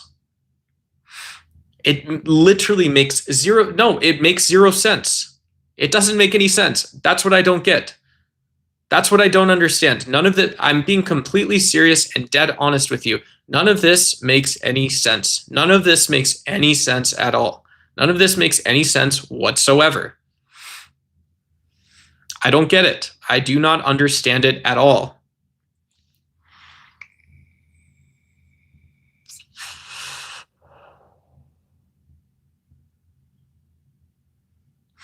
Yeah. Most people are, hey, shout out to wherever you're from. I'm in Arizona. Most people are, yeah, you want to be cool. Yeah, I think we should support celebrity if people want celebrities. People want compassionate, kind people, knowledgeable people, people that can change their temperament, their mood about stuff. Those are all awesome things. Those are all awesome things. Those are all really good things. And yeah, I don't think that we have a society that is able to ignore Donald Trump's abuse and assault on the world. I don't think they're able to ignore that Elon Musk doesn't have a mindset for the common good. Elon Musk showed that he's willing to be selfish by backing Donald Trump. And yeah, now that he's backing UBI, we should also be skeptical of his opinion and skeptical of UBI. I'm saying this as a progressive Democrat, as someone who does not really have any source of income, any prospect. I have very little hope in my life. That, yeah, why would I vote for UBI if I don't think it's going to make the world a better place for my family and their family? Arizona with your values. I don't know what that means, but yeah, love you too. Thank you. Love you too.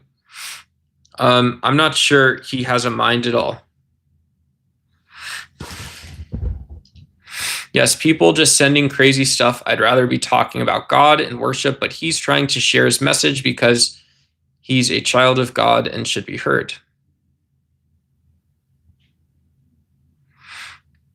Yeah, cool. Praise be to God, I guess some people would say. Yeah. Yeah, everybody has different forms of Christianity, religion, and the whatnot. So, yeah.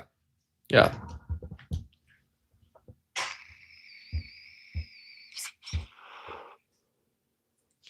Yeah, Bill, if you have something substantive to argue that's not just prescribing things, please let me know. But yeah, I'm not going to let you talk down to the chat or to me.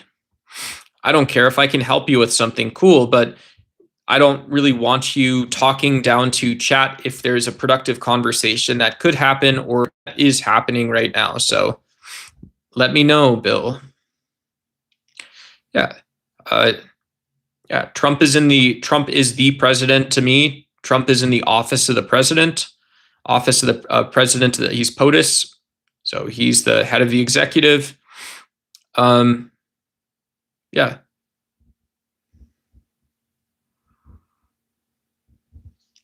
Yeah, Bill gets a 10-second start over. There we go. Transparency 2. That was easy.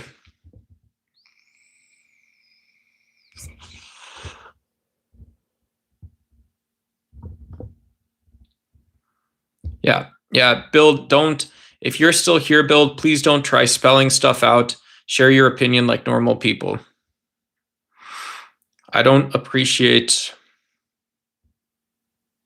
the lies about Trump. What's the most important political issue that you believe exists today, Bill? Is it the lies about Trump? Don't bullshit a bullshitter. You ain't gonna bullshit a bullshitter, boy. I'll tell you what. You're gonna tell me what you think is most important in the world. And you're gonna tell me how Donald Trump's impacted that. You're gonna come in here. You have an opinion to share. We want the best form of the opinion. Security of our border. You don't actually think that.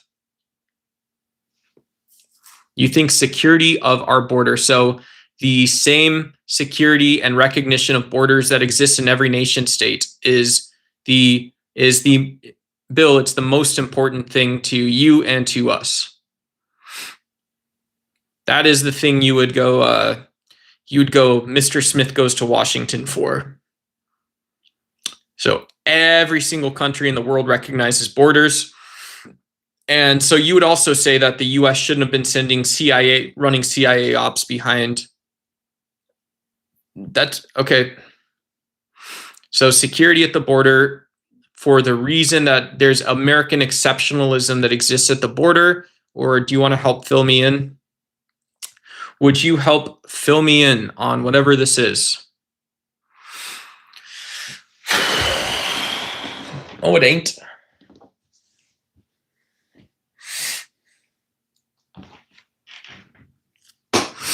We can have the long form answers as well. Yeah. 600 years of, let's call it 600 solid years of nation state history. And we've culminated to a moment where what evidence do you have that border security is an exceptional or unique problem in the United States? Something that not the same thing that you said before. If you learn something new, you should be integrating that new information, right?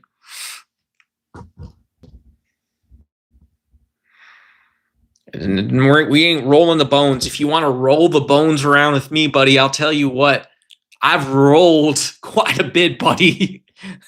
I've rolled before. I'm loving our conversation. I'm not doing that kind of stuff, but yeah, I've rolled before. So I'm just curious. I'm curious then, you're talking to someone who's somewhat educated, wise, behind the camera. I'm a person with feelings and sentiment as well. And so I'm tracking a 600-year-old evolution that comes back to the 1776 moment. I'm really excited about the opportunities that I've seen across American history. I still believe those exist, even in places that you may call California, because I know that they're connecting a very large economy. And so my optimism is actually fueling the fact that externalities of living in a globalized world, externalities of just living in a society. So basically the same crime rates, the same everything that's just always existed. I don't think you can identify something new or different. And I also don't think that you can break down my optimism and hope, right? I think you are a political participant who should be optimistic and hopeful, Bill. That would be my guess. That would be my guess. Read it. Is there a readable statement?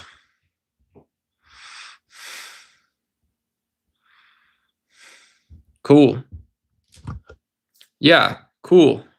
Yeah, and so, if you want to throw crime statistics at me, what about I can point to the same statistics about all the people Donald Trump's murdered, about what actually happens when the economy derails, when we don't address stewardship, ecological conservation, conservation of the environment, stewardship, all the people, animals, people, everyone's going to die. And so I'm looking for a form of horror that is going to become more horrorful. It's more horrorish, right? Is that the right word? It's more horrorish. It's more horrorish than it's ever been. I don't know what that would be, right? It's like the movie Saw or something like that. You missed it twice.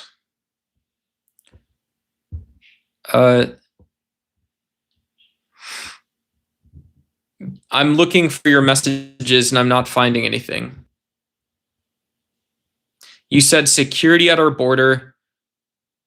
Yes, and you don't appreciate lies about Trump, MAGA, Trump, America first, all this kind of stuff. Okay, cool. Yeah. You have an opinion. I also have opinions and stuff like that. So I don't know what we're actually talking about. I think, your inclusion in the political conversation. Yeah, including you in the political conversation would be just giving you the fair time of day and stuff like that, right? Yeah. We should just be able to talk and stuff like this too. And all this other stuff. Come on, Eileen. Do. All right, guys. That's enough. That's enough of this. Thanks. Appreciate it. Syntax R6. Thank you. We ain't doing any more of that. USA 36 to 38 million living in poverty, even more so. Politicians are, I think we all agree. Not totally, there's very presentist issues. All right. See you, Bill. Have a good day. Have a good night. If you want to subscribe and try again tomorrow, I will also try again tomorrow. Bill, I heard you. I listened. Apparently, we're not ready to have a conversation about just reality or something, but alas, there we go. Right, there we go again. Okay, cool. It's called respect. I wouldn't agree that all politicians are PDFs or whatever you want to say they are.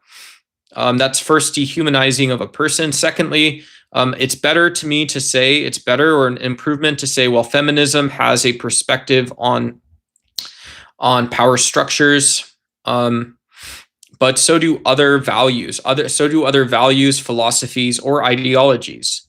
And so saying that all politicians, you're anti-government, anti-disestablishmentarian, or anarchist. Cool. Shout out punk rock culture, all this other stuff.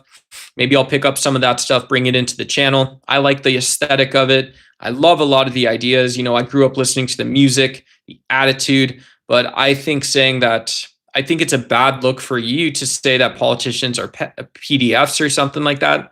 Not really at all. The opposite. AOC risked a political career that hadn't even started yet to write and attempt to petition for the Green New Deal.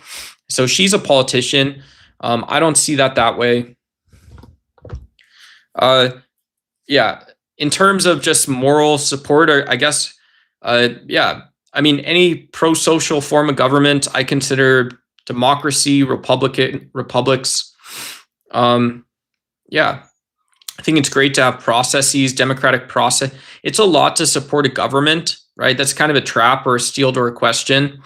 But the form of government that I support, if it looks or feels that way, is I would say, democratic processes in a republic or Republican form of government, parliamentary systems. It's partially what I'm familiar with. Why is it really discussed that Africa was never invaded and that its societies have always oppressed their neighbors and still do today? I don't know what you're talking about. There was an entire period of the 1960s and 70s where proxy wars were centered around Africa. So you're talking about you're also discounting colonialism. You're discounting the slave trade. And so all of this being stated, you're also, I think, discounting the inclusion of foreign influence to set up like corporatism, overly securitized regimes, and also overly focusing on maybe certain areas or tribal groups, which gave rise to opposition, which easily became militarized. So, yeah, if you want to learn the victim narrative of the African nation state, it's not about people, it's not about a society, it's not about a culture, but the nation state, hugely, hugely victimized and abused. And so that you can ask why people in Africa speak French. Like, cool, if you like, that's awesome, but why? How did you start speaking French? There's not a French bistro that good in the world, right? No, that was slavery. It was colonial slavery. And then so you can also just ship and sell the good guys or bad guys that you like weapons, right? And so you're starting with good guy, bad guy talk. And so I think if you're asking me to pitch into the good guy, bad guy talk, or what, I don't know. It reminds me of a bunch of bullshit, to be honest.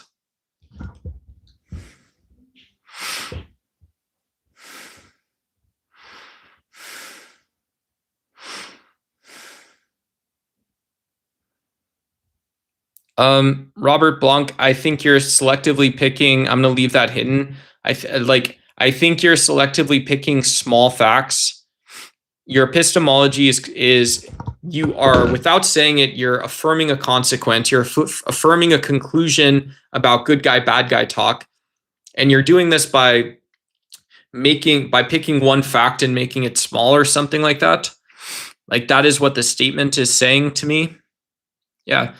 And so saying that there was exploitation in African societies has nothing to do with the fact if there was exploitation or competition on the level of nation states with areas which hadn't consolidated industrially or from a security vantage point.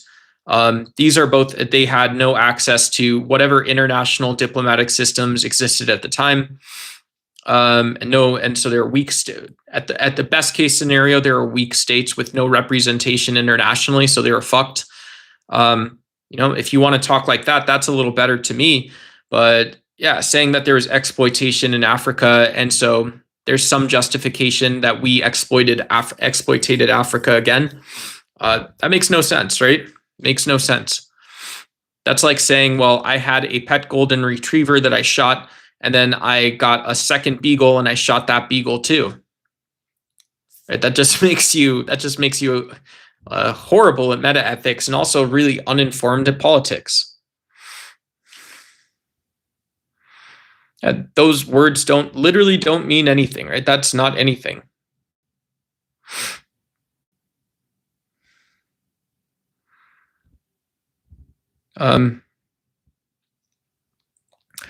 If you want to hang out, brother.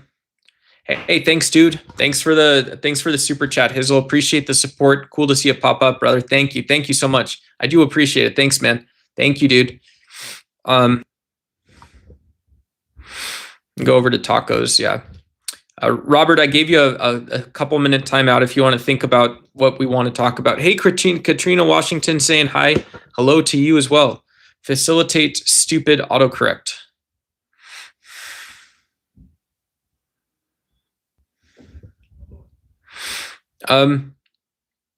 Yeah. You talk in circles, you should join the... Cool. Well, if you don't want to talk about politics, then you don't have to do it on our channel.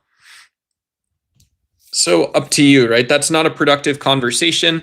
You're saying it like the way you'd pick out a polo shirt. You know, the dogs though. Yeah. You talk around circles. You should join the PDF, right? You know, this isn't like a manosphere channel. If you want to talk about real masculinity, red pill stuff, I'm happy to do that with you as well. But I don't want to, yeah. And this is just me being honest. This is me being honest with you or whatever, something like that. I personally don't want to, I don't want to overly aestheticize or remove facts or remove any sort of shared space that we can discuss things. So when you say, well, it's all PDFs in Congress, first, it doesn't mean anything. Second of all, it's like really not discussable, right? There's nothing else for me to say there. And then you also say that I am like a PDF, right? And so that's also like a very no offense, but that is also like a really disrespectful thing to say. It's a really disrespectful thing to say. You have no evidence of anything that you're talking about. And so, yeah, you know, if there's no way to criticize you for that, then okay, but you're talking about politics. You're expecting me to use my time, my brain, my body to talk about politics in a way that we cannot actually ever discuss politics, right? So I'm not saying that you don't have a valid belief. You do, but you got to put me in the room. You got to put me in the room, right? This is skewlinity. Skewlinity is saying, hey, I can be either specific or general, but I can put us pretty close to what we're talking about. We don't need to use coded language.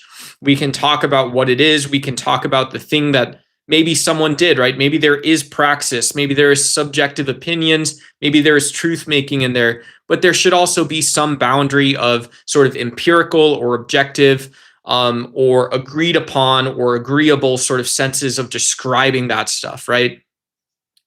So if you want to talk about $1 billion of bad waste, that's cool, but there's $1 billion of waste, right? We agree on that. We would agree on that. We can agree on $1 billion. Maybe we even agree on waste. Hey, what's up? What's going on, Duviu? Good to see you. Whatever you guys want. What are my thoughts on E10? Hey, Joel, good to see you. I don't know what E10 is. You'd have to clarify me. You'd have to clarify me for it.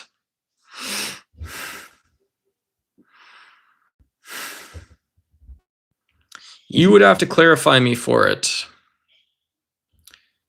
Whoops.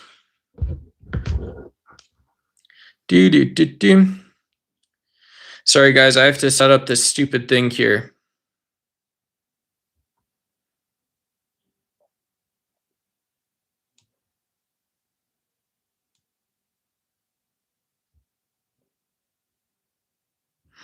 Come on, Arlene.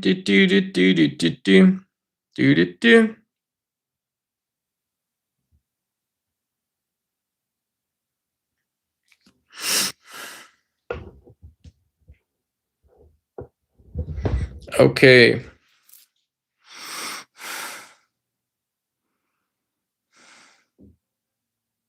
Yeah, I don't know. If you're a historian or you're a political scientist and you know more about this than I do, you'd have to fill me in. I'm not aware of some peaceful world, but I'm, again, that sort of idea that, yeah, there's injustice in societies, and the fact that Africans participated in the initial selling of slaves in chattel slavery doesn't change the fact that after chattel slavery was over in the US, you still have forms of colonialism coming in, right? Stealing, taxing resources, setting up militaries to kill people in the homeland, really not caring about it. Are we still talking? Heck yeah, bro. You guys want to do some science talk? I don't know anything about quantum physics, but we can talk about it. I10, E10, these. I was thinking I10. I'll type it in chat. I10, ITEN. Hey, what's up, Tyler Hughes? What up, Ty Hughes? Good to see you. What up, Ty Hughes? Heck yeah, this is my stream, dog. This word, this is a Kenyan word, actually. Whoops. Not that one. That one. Food is not. I don't know why this is coming up as food. Oh, it's translating it. That's so weird.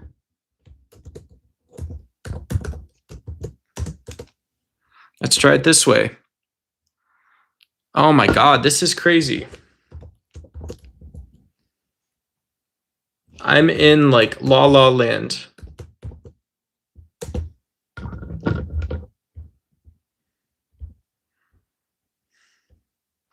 Yeah, this word I just typed, it keeps translating, so I had to retype it. But Iten means to travel in Kenyan. Iten means to travel in Kenyan, in a Kenyan language. I don't know what it is, but yeah, so that's a Kenyan word. So Iten, like what he was saying, means to eat the nuts. And then Iten here means to travel. It means traveling. So that's just a cool statement, yeah.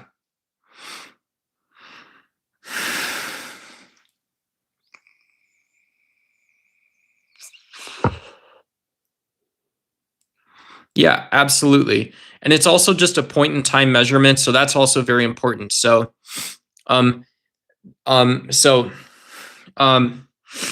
if you take a measurement of a particle or observe it, you're taking a measurement and observing a particle where it is in space, right? So if you picture all of space that we can see today, and then you're picturing all the different times that you can possibly observe in space, you're measuring the particle here, right? So there's actually no causality. There's no causality when you measure a particle. And this is weird. This is weird. If you put the particle here and then you think it's going to exist in 1 billion years or something, or it, there's some system it evolves into, it interacts a bunch, and 1 billion years later, there's no cause from that observation, which sounds very strange.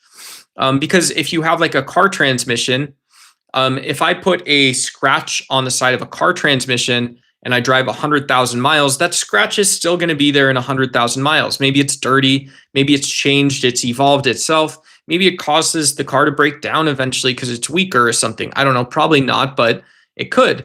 But in quantum physics and particle physics, there isn't a causality that extends out that far. So the worldview flattens, right? It's not a flat earth, but it is the fact that our assumptions about things ultimately has to fall away or work itself into oblivion to become what quantum physics actually is in the world. Do I believe in God? Do I believe? I don't know what BO is. I don't know what BO is. I don't believe in God. I do believe in love. I do believe in some physics, not all of it. Yeah. Oh, cool.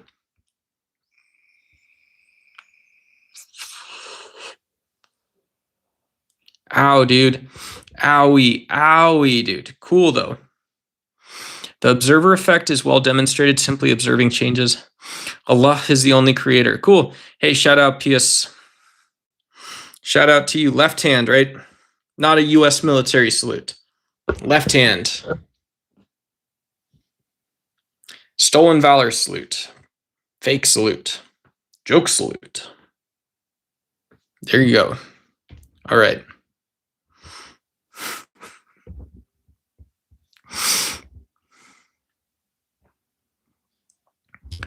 I don't know. Because the internet, what am I supposed to say? Please be a Muslim. I will not do dawah. I will not do dawah. What do you guys think? Dawah or no dawah? Dawah or no dawah? Maybe not. I don't need to be a Muslim. Yeah. My CIA overseers are giving me $2 a day. $2 a day to live on. I'm happy with it. I didn't have any dollars a day before. Now I do. Now I have 2. Dang, dude. Dang, bro. Yeah, you can't be for serious, though. You will regret afterworld. Probably. I regretted this world. I already regret this world. You're going to threaten me with a good time? I don't think so. Hell no, brother. Look I got stacks of shoes. Those are the Kyries. You guys don't know this. I am a Apparently, very funny topic. I'm a black Israelite. We are celebrating people's mental illness on the internet. So that shoe right there next to Harry Potter that's Kyrie Irving's one of his signature shoes. Yeah, it is leather. It is not vegan, but yeah, it's very cool. It's very cool. It's very cool. And so yeah. But we are celebrating people's on the internet. We're celebrating people's mental illness, their mental breakdowns over reality. I don't know. No, this world is not for Muslims. Only afterworld is for Muslims. Oh, so I'm not going to hell?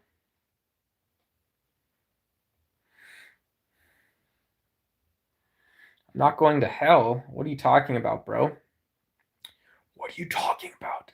Where are the documents? Where are the documents? Where are the documents? Where are the documents? Is that like that? Oh, I think that's still like that. See you, Robbie Bobby.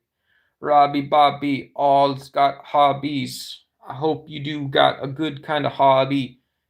Dobby Jackson, Dobby Shabby Shabby. I want a Bobby Shabby with the Dobby. I want to hide my flobby flobby flobby. Wobby wobby wobby wobby. Huh? Charlie Kirk supporter, never met him. How could I support him if I've never seen him? Couldn't put hands on him. Wouldn't be supporting much. Where are the videos? I don't have videos. I got shorts. If you guys like Ducks Y, the shorts are decent quality. We're getting there, folks. Decent quality, depending on what you like. I try to do it. I go with the flow of the day. But yeah, no, I'm not. I would say I am highly Christian nationalists are one of the hardest political groups to work with. And it's because their ideas murder and kill people. It's because their ideas are self-indulgent, narcissistic murdering. So Charlie Kirk is not a political icon. I could say all kinds of nice things about him and what he accomplished. I could also say that he was everything he did was based on hate. Charlie Kirk was hateful. Change my mind. Charlie Kirk was hateful. Change my mind. Just kidding. I don't care. I don't give a fuck. I've got pantaloons. Let's talk about something more interesting. I don't give a fuck that Charlie Kirk was in politics. I cared that he got killed. I was pretty highly against that. But I don't give a fuck what you think, bro. I didn't give a fuck about a single thing you said. I was a guy passionate about politics. Most would say very intelligent, very intelligent. What does it tell you if I didn't give a single fuck about a single thing Charlie Kirk said for a fucking decade? It would probably tell you that you were just like the trailer park that you popped out of and decided to go start this stupid group. There you go, buddy. You can leave the trailer park, but the trailer park won't leave you. Hey, that's not a derogatory, but wouldn't you like to know it's not small world, it's big world. Welcome to politics. Yeah, tons of empathy, tons of empathy. What's the GDP? The county I was born in, Ohio, the GDP is 100. Let me hide behind this. The county that I was born in, the GDP is $117,000 a year. Do you know what you hid behind your entire political career, Charlie Kirk? You hid behind the fact that you're a fucking bitch. Guess what? What else would I put that on or respond to? Yeah, like a fridge magnet. Hey, Charlie, go get a fucking education, you dipshit. Why, Ducks? Yet you have it in the title. You need to be a racist bigot. The U.S. is. Cool. Hey, what's up, C19? Yeah, I do. Charlie Kirk debates, yeah. Are we what are we doing, guys? Are we wrapping back around? Are we gonna wrap back around to the violent leftist talks Charlie loved? Now that there was another assassination attempt? This motherfucker thinks I'm petty and trifling and arbitrary. Can we get around to talking about something interesting immediately? You guys are gonna saddle more people with your broke ass ignorant prattle? I don't think so, bro. Hey, what's up, Kirotan? Kirotan 2, what's up, everybody? Good to see you guys. You guys are part of the show here. Welcome to Ducks Y. You're looking really smart. You can rock in Islam. Yeah, alhamdulillah. Yeah, praise be to God. Glory be to God. Alhamdulillah. Fuck God. I'm an atheist. There you go. Check my flow, though. I do want the flow, bro. I'm petty. It's okay to be a biatch. Hey, Riot Girl. Cool.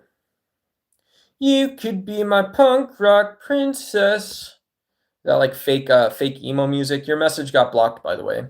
So I just hit the show button. Broke says the kid in his mom's basement. Yeah, see, that's just a mean thing to say. I don't think that's funny, right? I'm not Gen Z. I'm millennial pilled. So I don't think it's funny to just say mean things to people because it doesn't educate you. You're no smarter or more organized or mentally disorganized than you were before. Hey, that's your guys' mess. That's not mine. Welcome to adulthood. Just guessing. Why am I atheist? Because the Bible is a collection of independent, right? You see a Bible. This is what a Bible normally looks like, right? You have a book that looks like something like this, right? Your Bible normally looks something like this. It's one book. You can flip through the pages, and there's your Bible, right? So you have a Bible that looks like this, Similar story here. Your Bible might look like this. You've got a spine. But if you actually read through the Bible or read, and the Quran is one book, surahs are one book. Surahs are fucking crazy. They talk about having sex with widowampuses. They talk about, not just that, they talk about making laws. You have special laws. So, you got Uncle Tio or Aunt Tia, whoever it is, and they fucking love on you pretty good. Guess what? You also have Sharia law who's going to govern the types of crimes you're allowed to commit without getting your ass beat publicly. So that's a fucking crazy book. That's a very crazy book. That Mo guy, he loved it. He loved the little kids. No offense. Peace be upon him. Wassalamu alaikum, right? Alhamdulillah. Praise be to God. That guy was a creepy fuck. But we go back to our Bibles and we say, well, this was an independently assigned book. It's not actually one book. So you're asking people to believe not just one incoherent piece of shit, but you're asking people to believe like 50 some odd incoherent pieces of shit. It's not good writing. It's not good poetry. It doesn't ask you to think critically. And there was no excuse. The way I phrased this earlier today was it's like having an 18-year-old son. This is what the Quran, this is what the surahs, and this is what the Bible is like. Old Testament included, the Torah. It's like having an 18-year-old son. Your 18-year-old son is at some point going to be a dipshit. They're going to do something stupid. It's also old enough at that point, there is not an excuse for doing that stupid thing. You maybe made an impulsive mistake because you didn't understand your own values or how to navigate a situation, or you just didn't navigate the situation in that context. And so when I go back and say that the Bible was written and it looks like it's first incoherent bullshit, not worth considering, and secondly, the Bible is this, it's just this text. The Bible is this text that says the wrong things and there's no reason for it. It's about political leadership. It's about navigating warfare. It's about how you coordinate people in a society. It's about how values express themselves, but none of them are actually real. It's all just, and it's not good poetry. It's actually all bullshit. Well, this is why, to me, I'm not a Christian or an atheist. Why am I so ganned? I don't know what it means to be ganned. I don't know who Chase Hughes is. Is that like a meme one? You're just keeping it fresh for the crew? You can't really prove that there isn't a God, though. Well, I just talked about the evidence for God, why it's so stupid, right? If you say that you believe in a personal creator, you've had mystical experiences, or just that we experience sort of magical or unexplained things, we are allowed to have irrational beliefs. Yeah, I'm that kind of mofo. I would say that, yeah, absolutely. You're allowed to, like, on a philosophical standpoint, I'm not the arbiter, but yeah, I would grant in a conversation, anyone can introduce irrational beliefs. Yeah, and it's possibly true. You can talk about things like, can't I ask for an explanation for this? But saying that all of those explanations lead to God is what the Bible did. And what was the Bible? The Bible was incoherent trash. It was absolute trash, garbage, nonsense. So the Quran and Surah, right? You can go through, say your new Shahada. At the end of the day, you can tell it to me and I'll still think the Quran and Surah is absolute trash. Incoherent bullshit. You're not going to tell a person like me who asks for evidence that the Bible is not that the Bible is good, right? Because if it wasn't good to begin with, then it's still not good.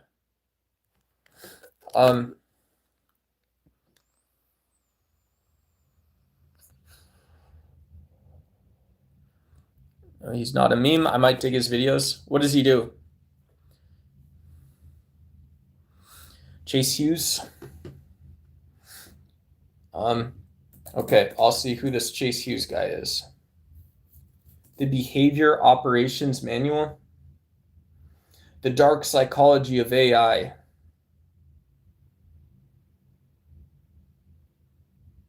Persuasion, Influence, and Behavior Profiling. Sick, dude. Sick. That's awesome. Cool. That's so funny, dude. We are extremely primitive beings compared to all the knowledge of the universe. We can't make conclusions. That's true, but you can also ask what it's like to be like, what an ant's experience is like. What is an ant or a deer or a tree's experience like, right? And so we're primitive beings, but we're also primitive beings who are prone to understanding experience and systems. And so to say that we can understand some things maybe doesn't mean that we can have knowledge of an absolute God, a God who's omni everything. But it also doesn't say that, well, you have to assume this God. It's a non sequitur to your conclusion, I believe. He's not a meme. Whoops, I already read that.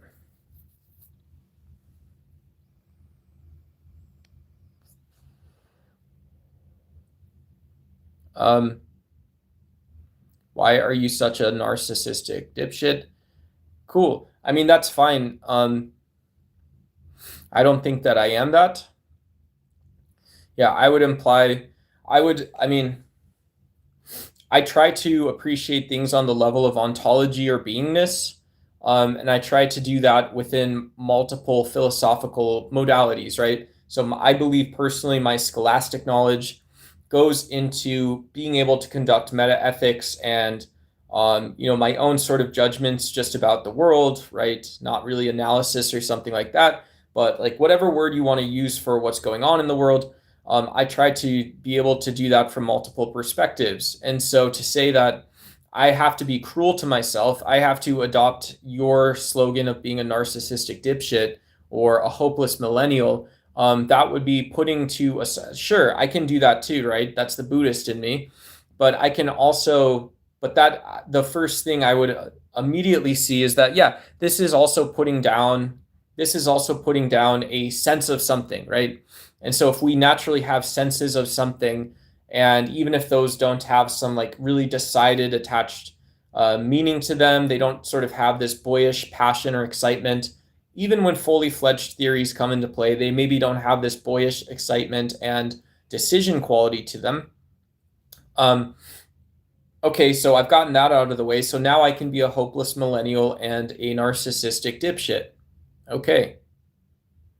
I don't know why I would want to do that, right? I don't know where in the world I'm necessarily going to place that.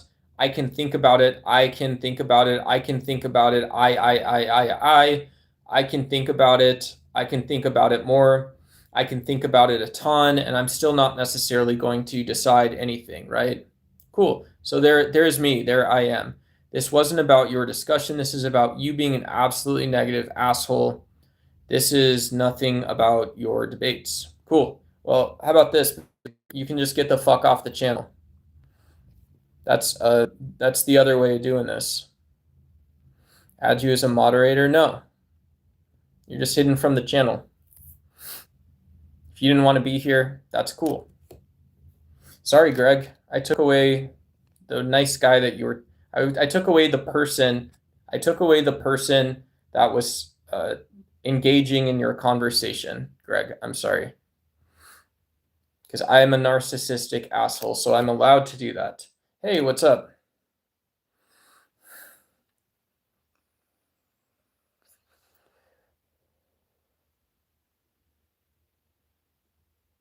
Let's see. After you provide empirical test for a transcendent being, regards to evolution being empirical physical evidence for fish origins in humans. Phylogeny. Yeah, that would have been an important one to write about, I believe. To me, that goes back to the approach that the Bible just isn't right, and the critical thought process in the Bible is just isn't right. Yeah.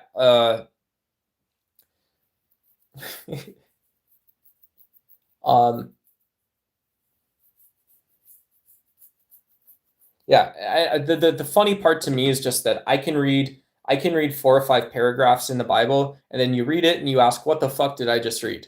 Like, you can read 4 or 5 paragraphs, you can read an entire book, you can read an entire subset of books that are celebrated together. You can read the Gospels and Acts and letters, and when you get done with it, you said, well, there's fucking nothing in this that is even grounding within the text, right? It's just not well written. And so, you say that there's a not well written thing, and it's also the case then that you miss these basic facts, like we have viral DNA that can be used as like a marker for like taxonomical splits in some bullshit, whatever. And you have both of these factors. Then you have a lack of something that needs to be there, and then you also have lack of recognition of the values that maybe exist because of this. And then you have something that is just entirely structureless to begin with. Cool, I know. He got banned from the channel. You look like the dude off the Bikes and Beards YouTube. Cool.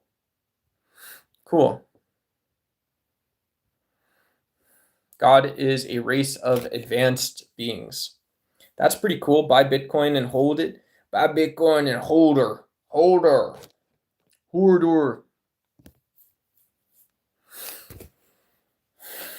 No, I used to ride bikes. I used to ride actual bikes. Are you talking about motorcycles? Here. You guys want to see? Yeah.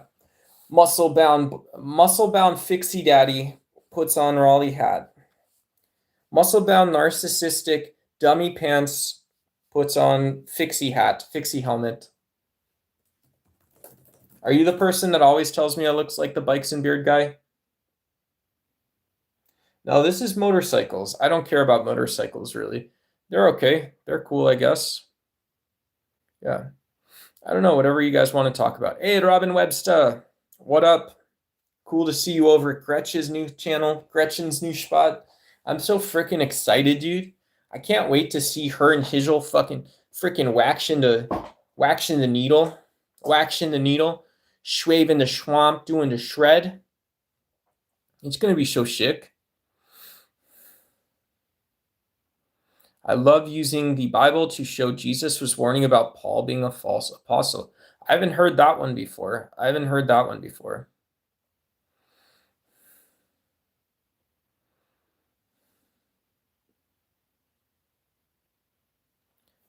know what that means. Let's see. Am I going to get picked up on a... Oh, it's a Philippine phrase. Hey, what's up? You ain't Patrick, are you? Follow themselves? Oh, a Ray Poakak? A Ray Mopakak. Is that the right way of saying it? Pronunciation. Uraimo Pakak. Uraimo Pakak?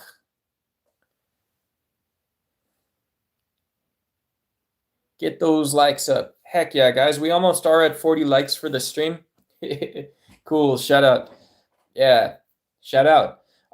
Yeah, we are almost at 40 likes for the stream. So thank you guys for all the support. Thanks for the subs. I don't know what's going on. It's a Saturday stream. We're partying a little bit, guys. We hanging out in here. So thank you guys. You guys are awesome. I love being able to talk. And yeah. And that's it. Bam. Politics, culture, philosophy, science, religion, whatever, guys. Whatever, dude.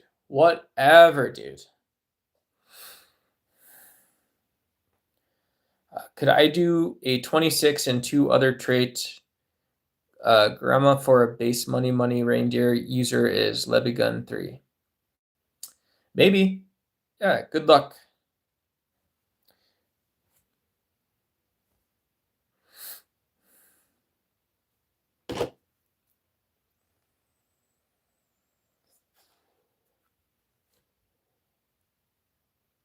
Cool.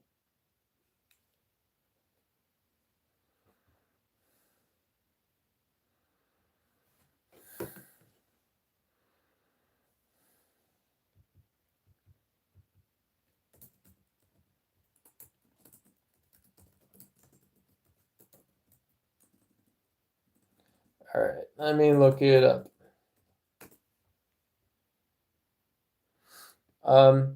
Do not think I have come to abolish the law or the prophets. I have not come to abolish, but to fulfill them. Yeah, that's a fucking crazy thing to say for sure. I get it.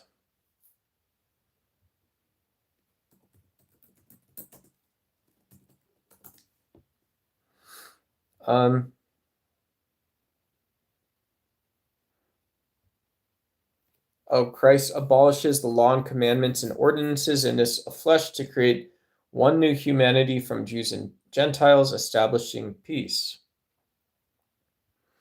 by setting aside in his flesh with the law and his commands and regulations. Hey, Gaisad, how you doing?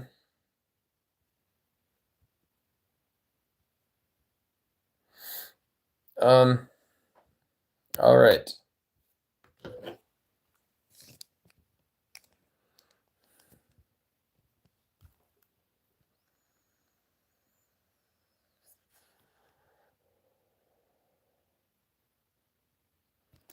I don't know that I totally understand it. I don't know how that's warning about Paul. It seems that Jesus, for convention reasons, my read of this is Jesus for conventional reasons, for reasons of convention, adopted the political and legalistic thinking of the time. What's your thoughts on military service is now mandatory? Would you consider deploying in a war, or you rather avoid conflict and face jail time for treason? It shouldn't be treason, right? It's definitely treason. Right? I would think it's you got your specific crime there if you're not going to go into a draft or the whatnot. But yeah, I wouldn't think that necessarily.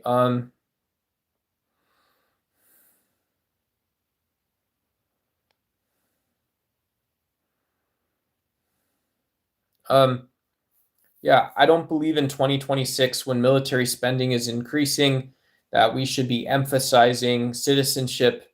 So your definition of citizenship will change to be inclusive of military service.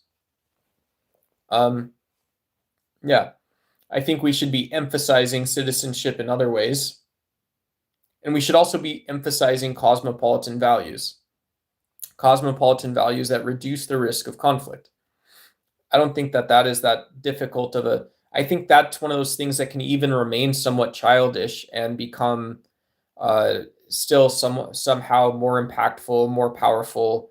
Things like this, right? And so, in a place like Israel, where there's like regional security complexes and there's been mandatory military service, where Israel should be allies with Iran, the largest nation in the region, and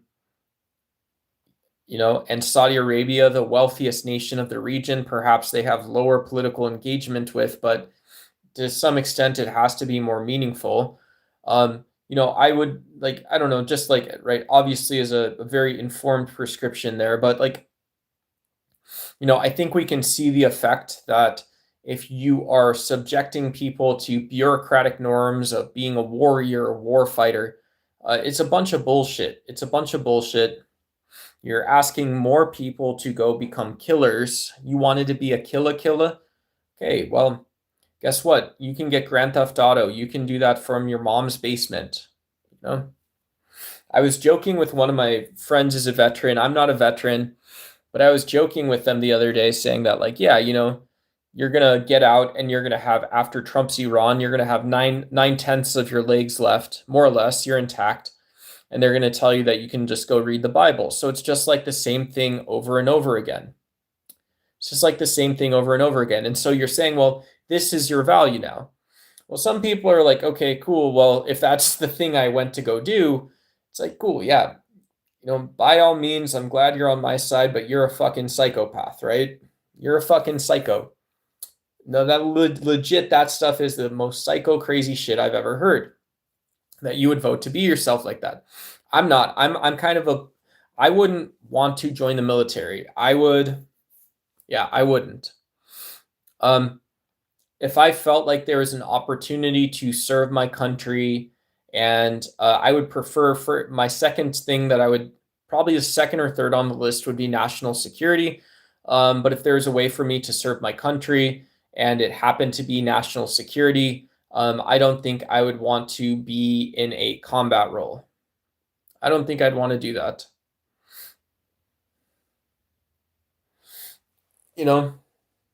I cannot think of a scenario where I, in my own mind, would be justifying fighting. And so, yeah, you and everybody else, right? Yeah, me and everybody else. I don't want cartoon characters telling me what my life is like.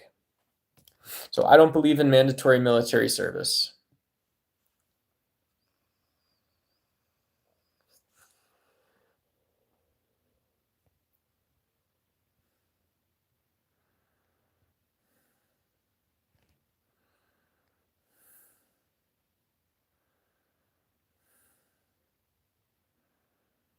No fight, be good though. Yeah, yeah, yeah. Because you're gonna be, yeah, because you have a desire to burn more oil. You have a desire to not recognize it or something, or alternatively, you see like just the instinct, the first moral seeming about energy consumption, money, military expense, and about differentness that we perceive in others, about excess, about luxury, and just about and so when you actually make this about people and ontology, not a detached moral judgment, but you make this about our own psychology, the human and political animal operating out in the world, and you say, well, it should be the case that a lot of us can actually tell the story, progress through the story in a praxis, a very practical way, or something like this, and we can come up with a better way um, of navigating these types of conversations, these specific types of uncertainty, right? No, these specific types of uncertainty and stuff like this. We should be able to, that shouldn't be too heavy of a lift for us to pull off. But then you can say something as well, like, you could say something as well, like, if you're going to make fun of me about that, what would I supposed to be doing at any certain given point of time or something, right?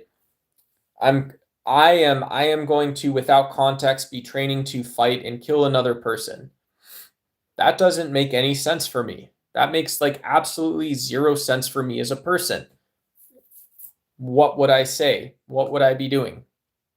You know? Like, and this sounds very stupid, but like the reality of how absurd the military actually is in some senses is you could say like, hey, this duck guy you see in front of you, he's actually a really crazy motherfucker. But he's also a big pussy, right? He's a big bitch. He's going to be one of the biggest bitches you'll ever meet, but he's a crazy motherfucker. So, he can be a dude that goes around and just talks to you and fucks with you a little bit or something like that, but you're never going to see him outside of that, right? That's Duck, right? That's who Duck basically is.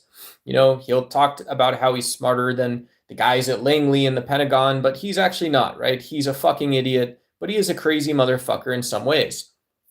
And so, yeah. So I would be the guy that either passes an IQ test and it's good enough to get into like an army intelligence unit, or I'd be the guy that passes the IQ test, but I'm going to be the first guy out on the front line, right? Shoot at this fucker, ask him what he thought, ask him how he thinks people did, or some fucking bullshit, put him with some bitch, and something like that, and don't let him off that easy, And so I'd be one of those two guys. And so that doesn't sound like an enjoyable experience to me. That doesn't sound like an adventure, a journey, or an opportunity to get benefits. What's your thoughts on the assassination attempt? Obviously bad. Yeah. I think that's a respectful way to ask, but obviously, why would I mean, you know,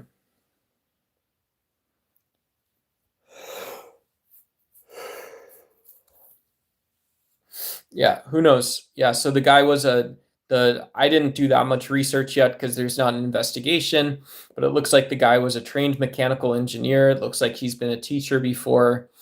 And so it looks like he had some sort of modified SMG, like a submachine gun or a modified like pistol meant to operate in that sort of like sort of short range, but assault sort of style capacity. And so it looks like he had put some time or effort into what he was going to do. It looked compact. It looked like it was something that would have been easy enough to conceal, yet like fairly effective.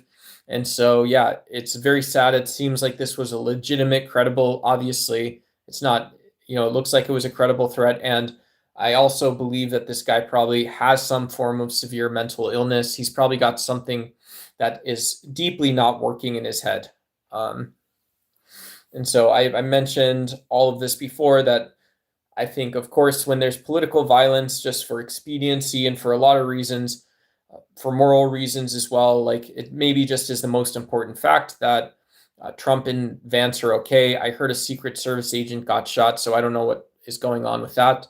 But yeah, it's good that the other guy is okay right now. He didn't get hit, he didn't get hurt. So, you can go through and you can count down to the knuckles. I mean, I would just, as a sign of respect, count down to the knuckles all the reasons and protocols that they need to recheck to make sure President Trump is safe. I fucking can't stand the guy's politics, but yeah, just go through count. Go through count. You see the tape, count. Keep doing it. Keep doing it. Keep going. All the way from your little tiny frail hands all the way down to your toes. Keep the president safe, and also it's important to keep messaging focused on this aspect of, yeah, that's what somebody's talking about JSOC. I'll get back to that in just a second here. But yeah, in these cases, I would definitely say that, we should count our lucky stars and our lucky stripes about, the fact that we're capable of having messages that preserve peace. When Fox News comes on and they talk about violent leftists, they talk about how bad illegals are. I think Fox News is one of the reasons that people feel extremism could be justified. It's obviously some aspect of this guy snapped or mental illness, but if I was Fox News and I was intentionally creating rhetoric that was shocking, disgusting, I was purposefully creating this rhetoric that played into my base's opinions, that's not free speech, right? That's irresponsibility. Responsibility would have been, holding Trump accountable, because you're a news outlet. The people want that just as much. Yeah, I don't think it's funny if he wore a graduate's gown. If he did something that he thought was either going to give him a better shot or it was a reflection of his mental illness, that's also pretty bad.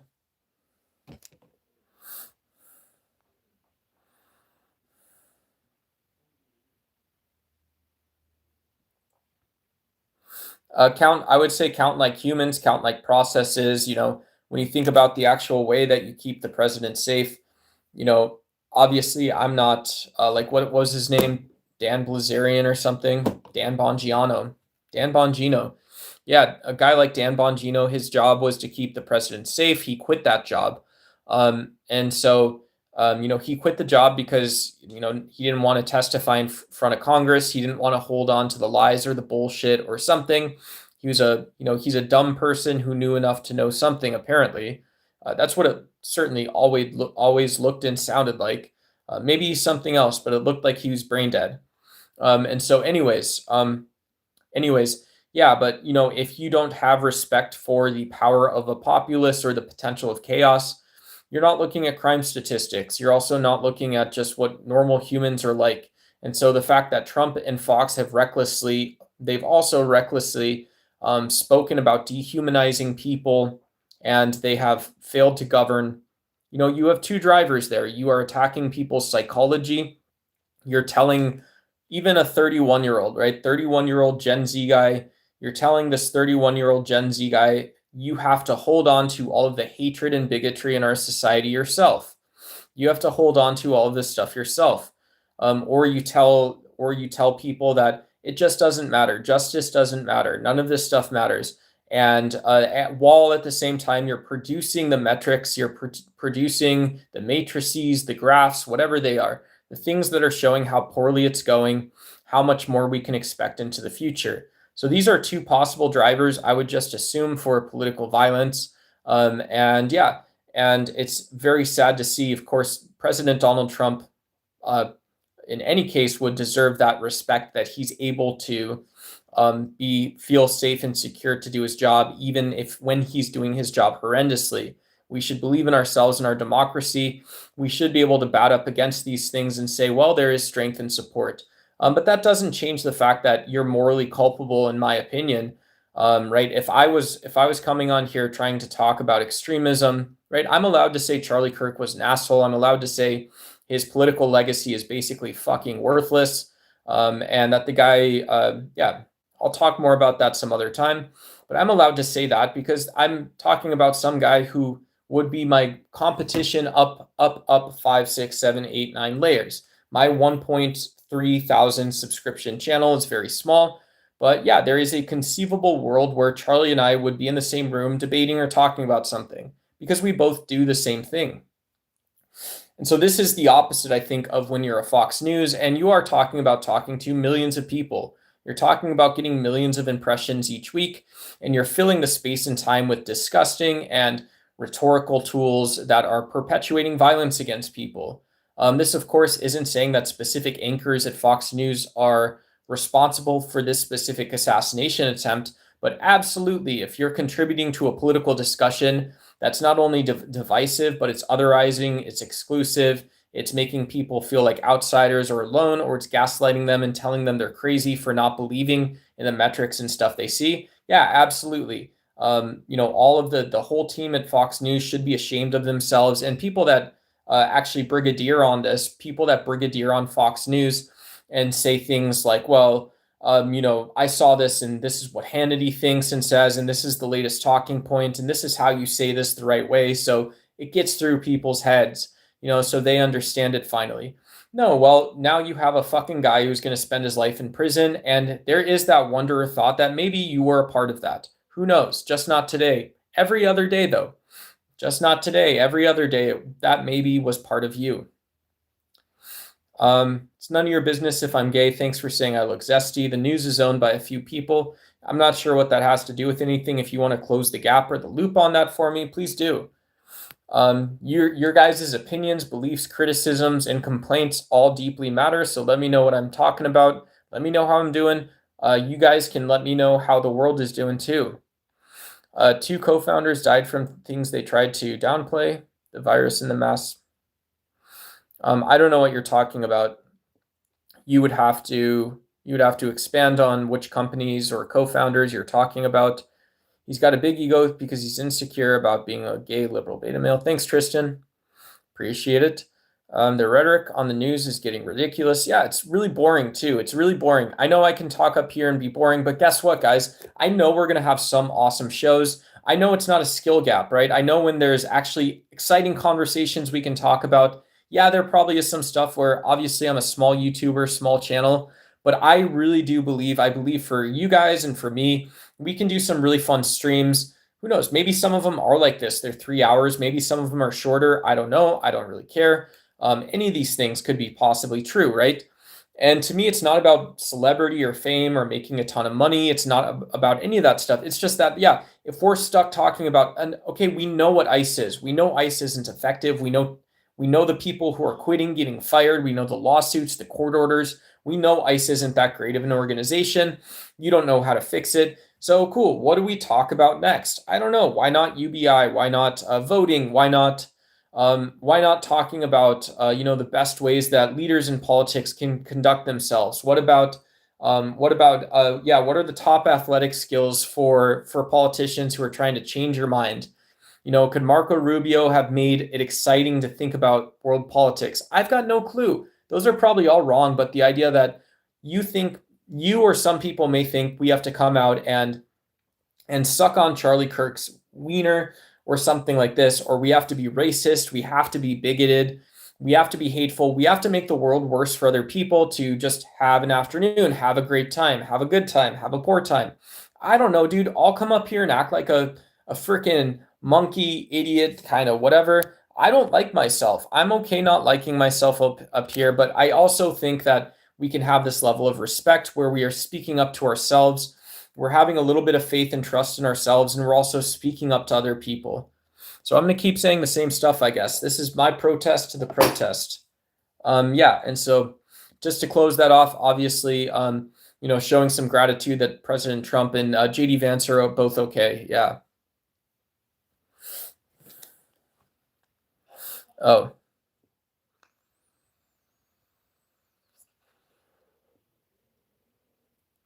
Can you tone it down, Tristan? Thank you. I appreciate it. Yeah, I appreciate it. Thank you. Cool. Once again, thank you. But yeah, if you want to tone that down one more time, just one more notch tone down if you could. Thank you. One more notch tone down. Yeah, at least you at least are true to yourself and not just another puppet. Thank you, Christopher. Can't wait for the big beautiful. That's pretty poor taste. Yeah, that's pretty poor taste. I don't think that's in the zeitgeist because I think that's fueling antisocial sentiment. Not you, Tristan. Bringing back liberty and rights would be not you. Bringing back freedom, liberty, and rights would fix all, but everyone is so scared because of propaganda. Yeah, maybe.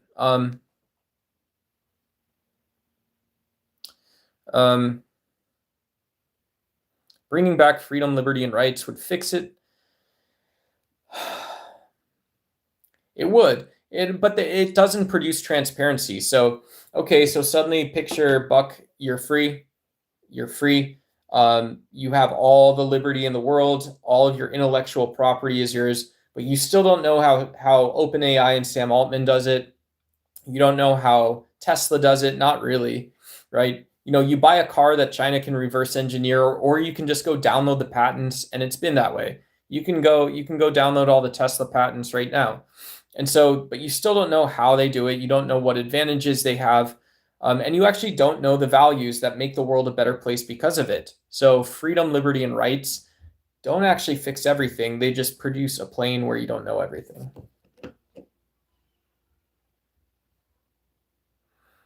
All right, guys, I'm going to crash out. Thanks so much. If you want to subscribe, come back for another stream. I'd appreciate having you guys. If you guys would consider donating, I got to get some stream gear because I have neighbors who complained to me today about the sound. So I need to get, it won't impact the stream at all, but they have these soundboard things, and it would be nice to not have the stress of if my phone broke, if I could afford a new one, stuff like that. So it'd be cool. Even small super chats, the blue super chats that are like 50 cents, $1, $2, any of those kinds of things. Those all really help. I have a direct dono link on my page. And yeah, support your favorite streamers with the gems, the super chats. If you guys can consider donating, if you ever donated on YouTube, it's really helpful. A little bit, even those dollars or twos, those go a long way. Especially on these long screens. And yeah, just thanks for being here. Thanks for the conversation. And yeah, Nerd Ferguson, I wasn't asking you. Oh my gosh, we got the Kiwi New Zealand dollars. Thanks so much, brother. We got the blue super chat in from $2 2188. I appreciate it big time, brother. Thank you so much. That's huge, man. Thank you so much. I appreciate it. Cool. I'm signing off. I will catch you guys later. Thank you. Thank you so much.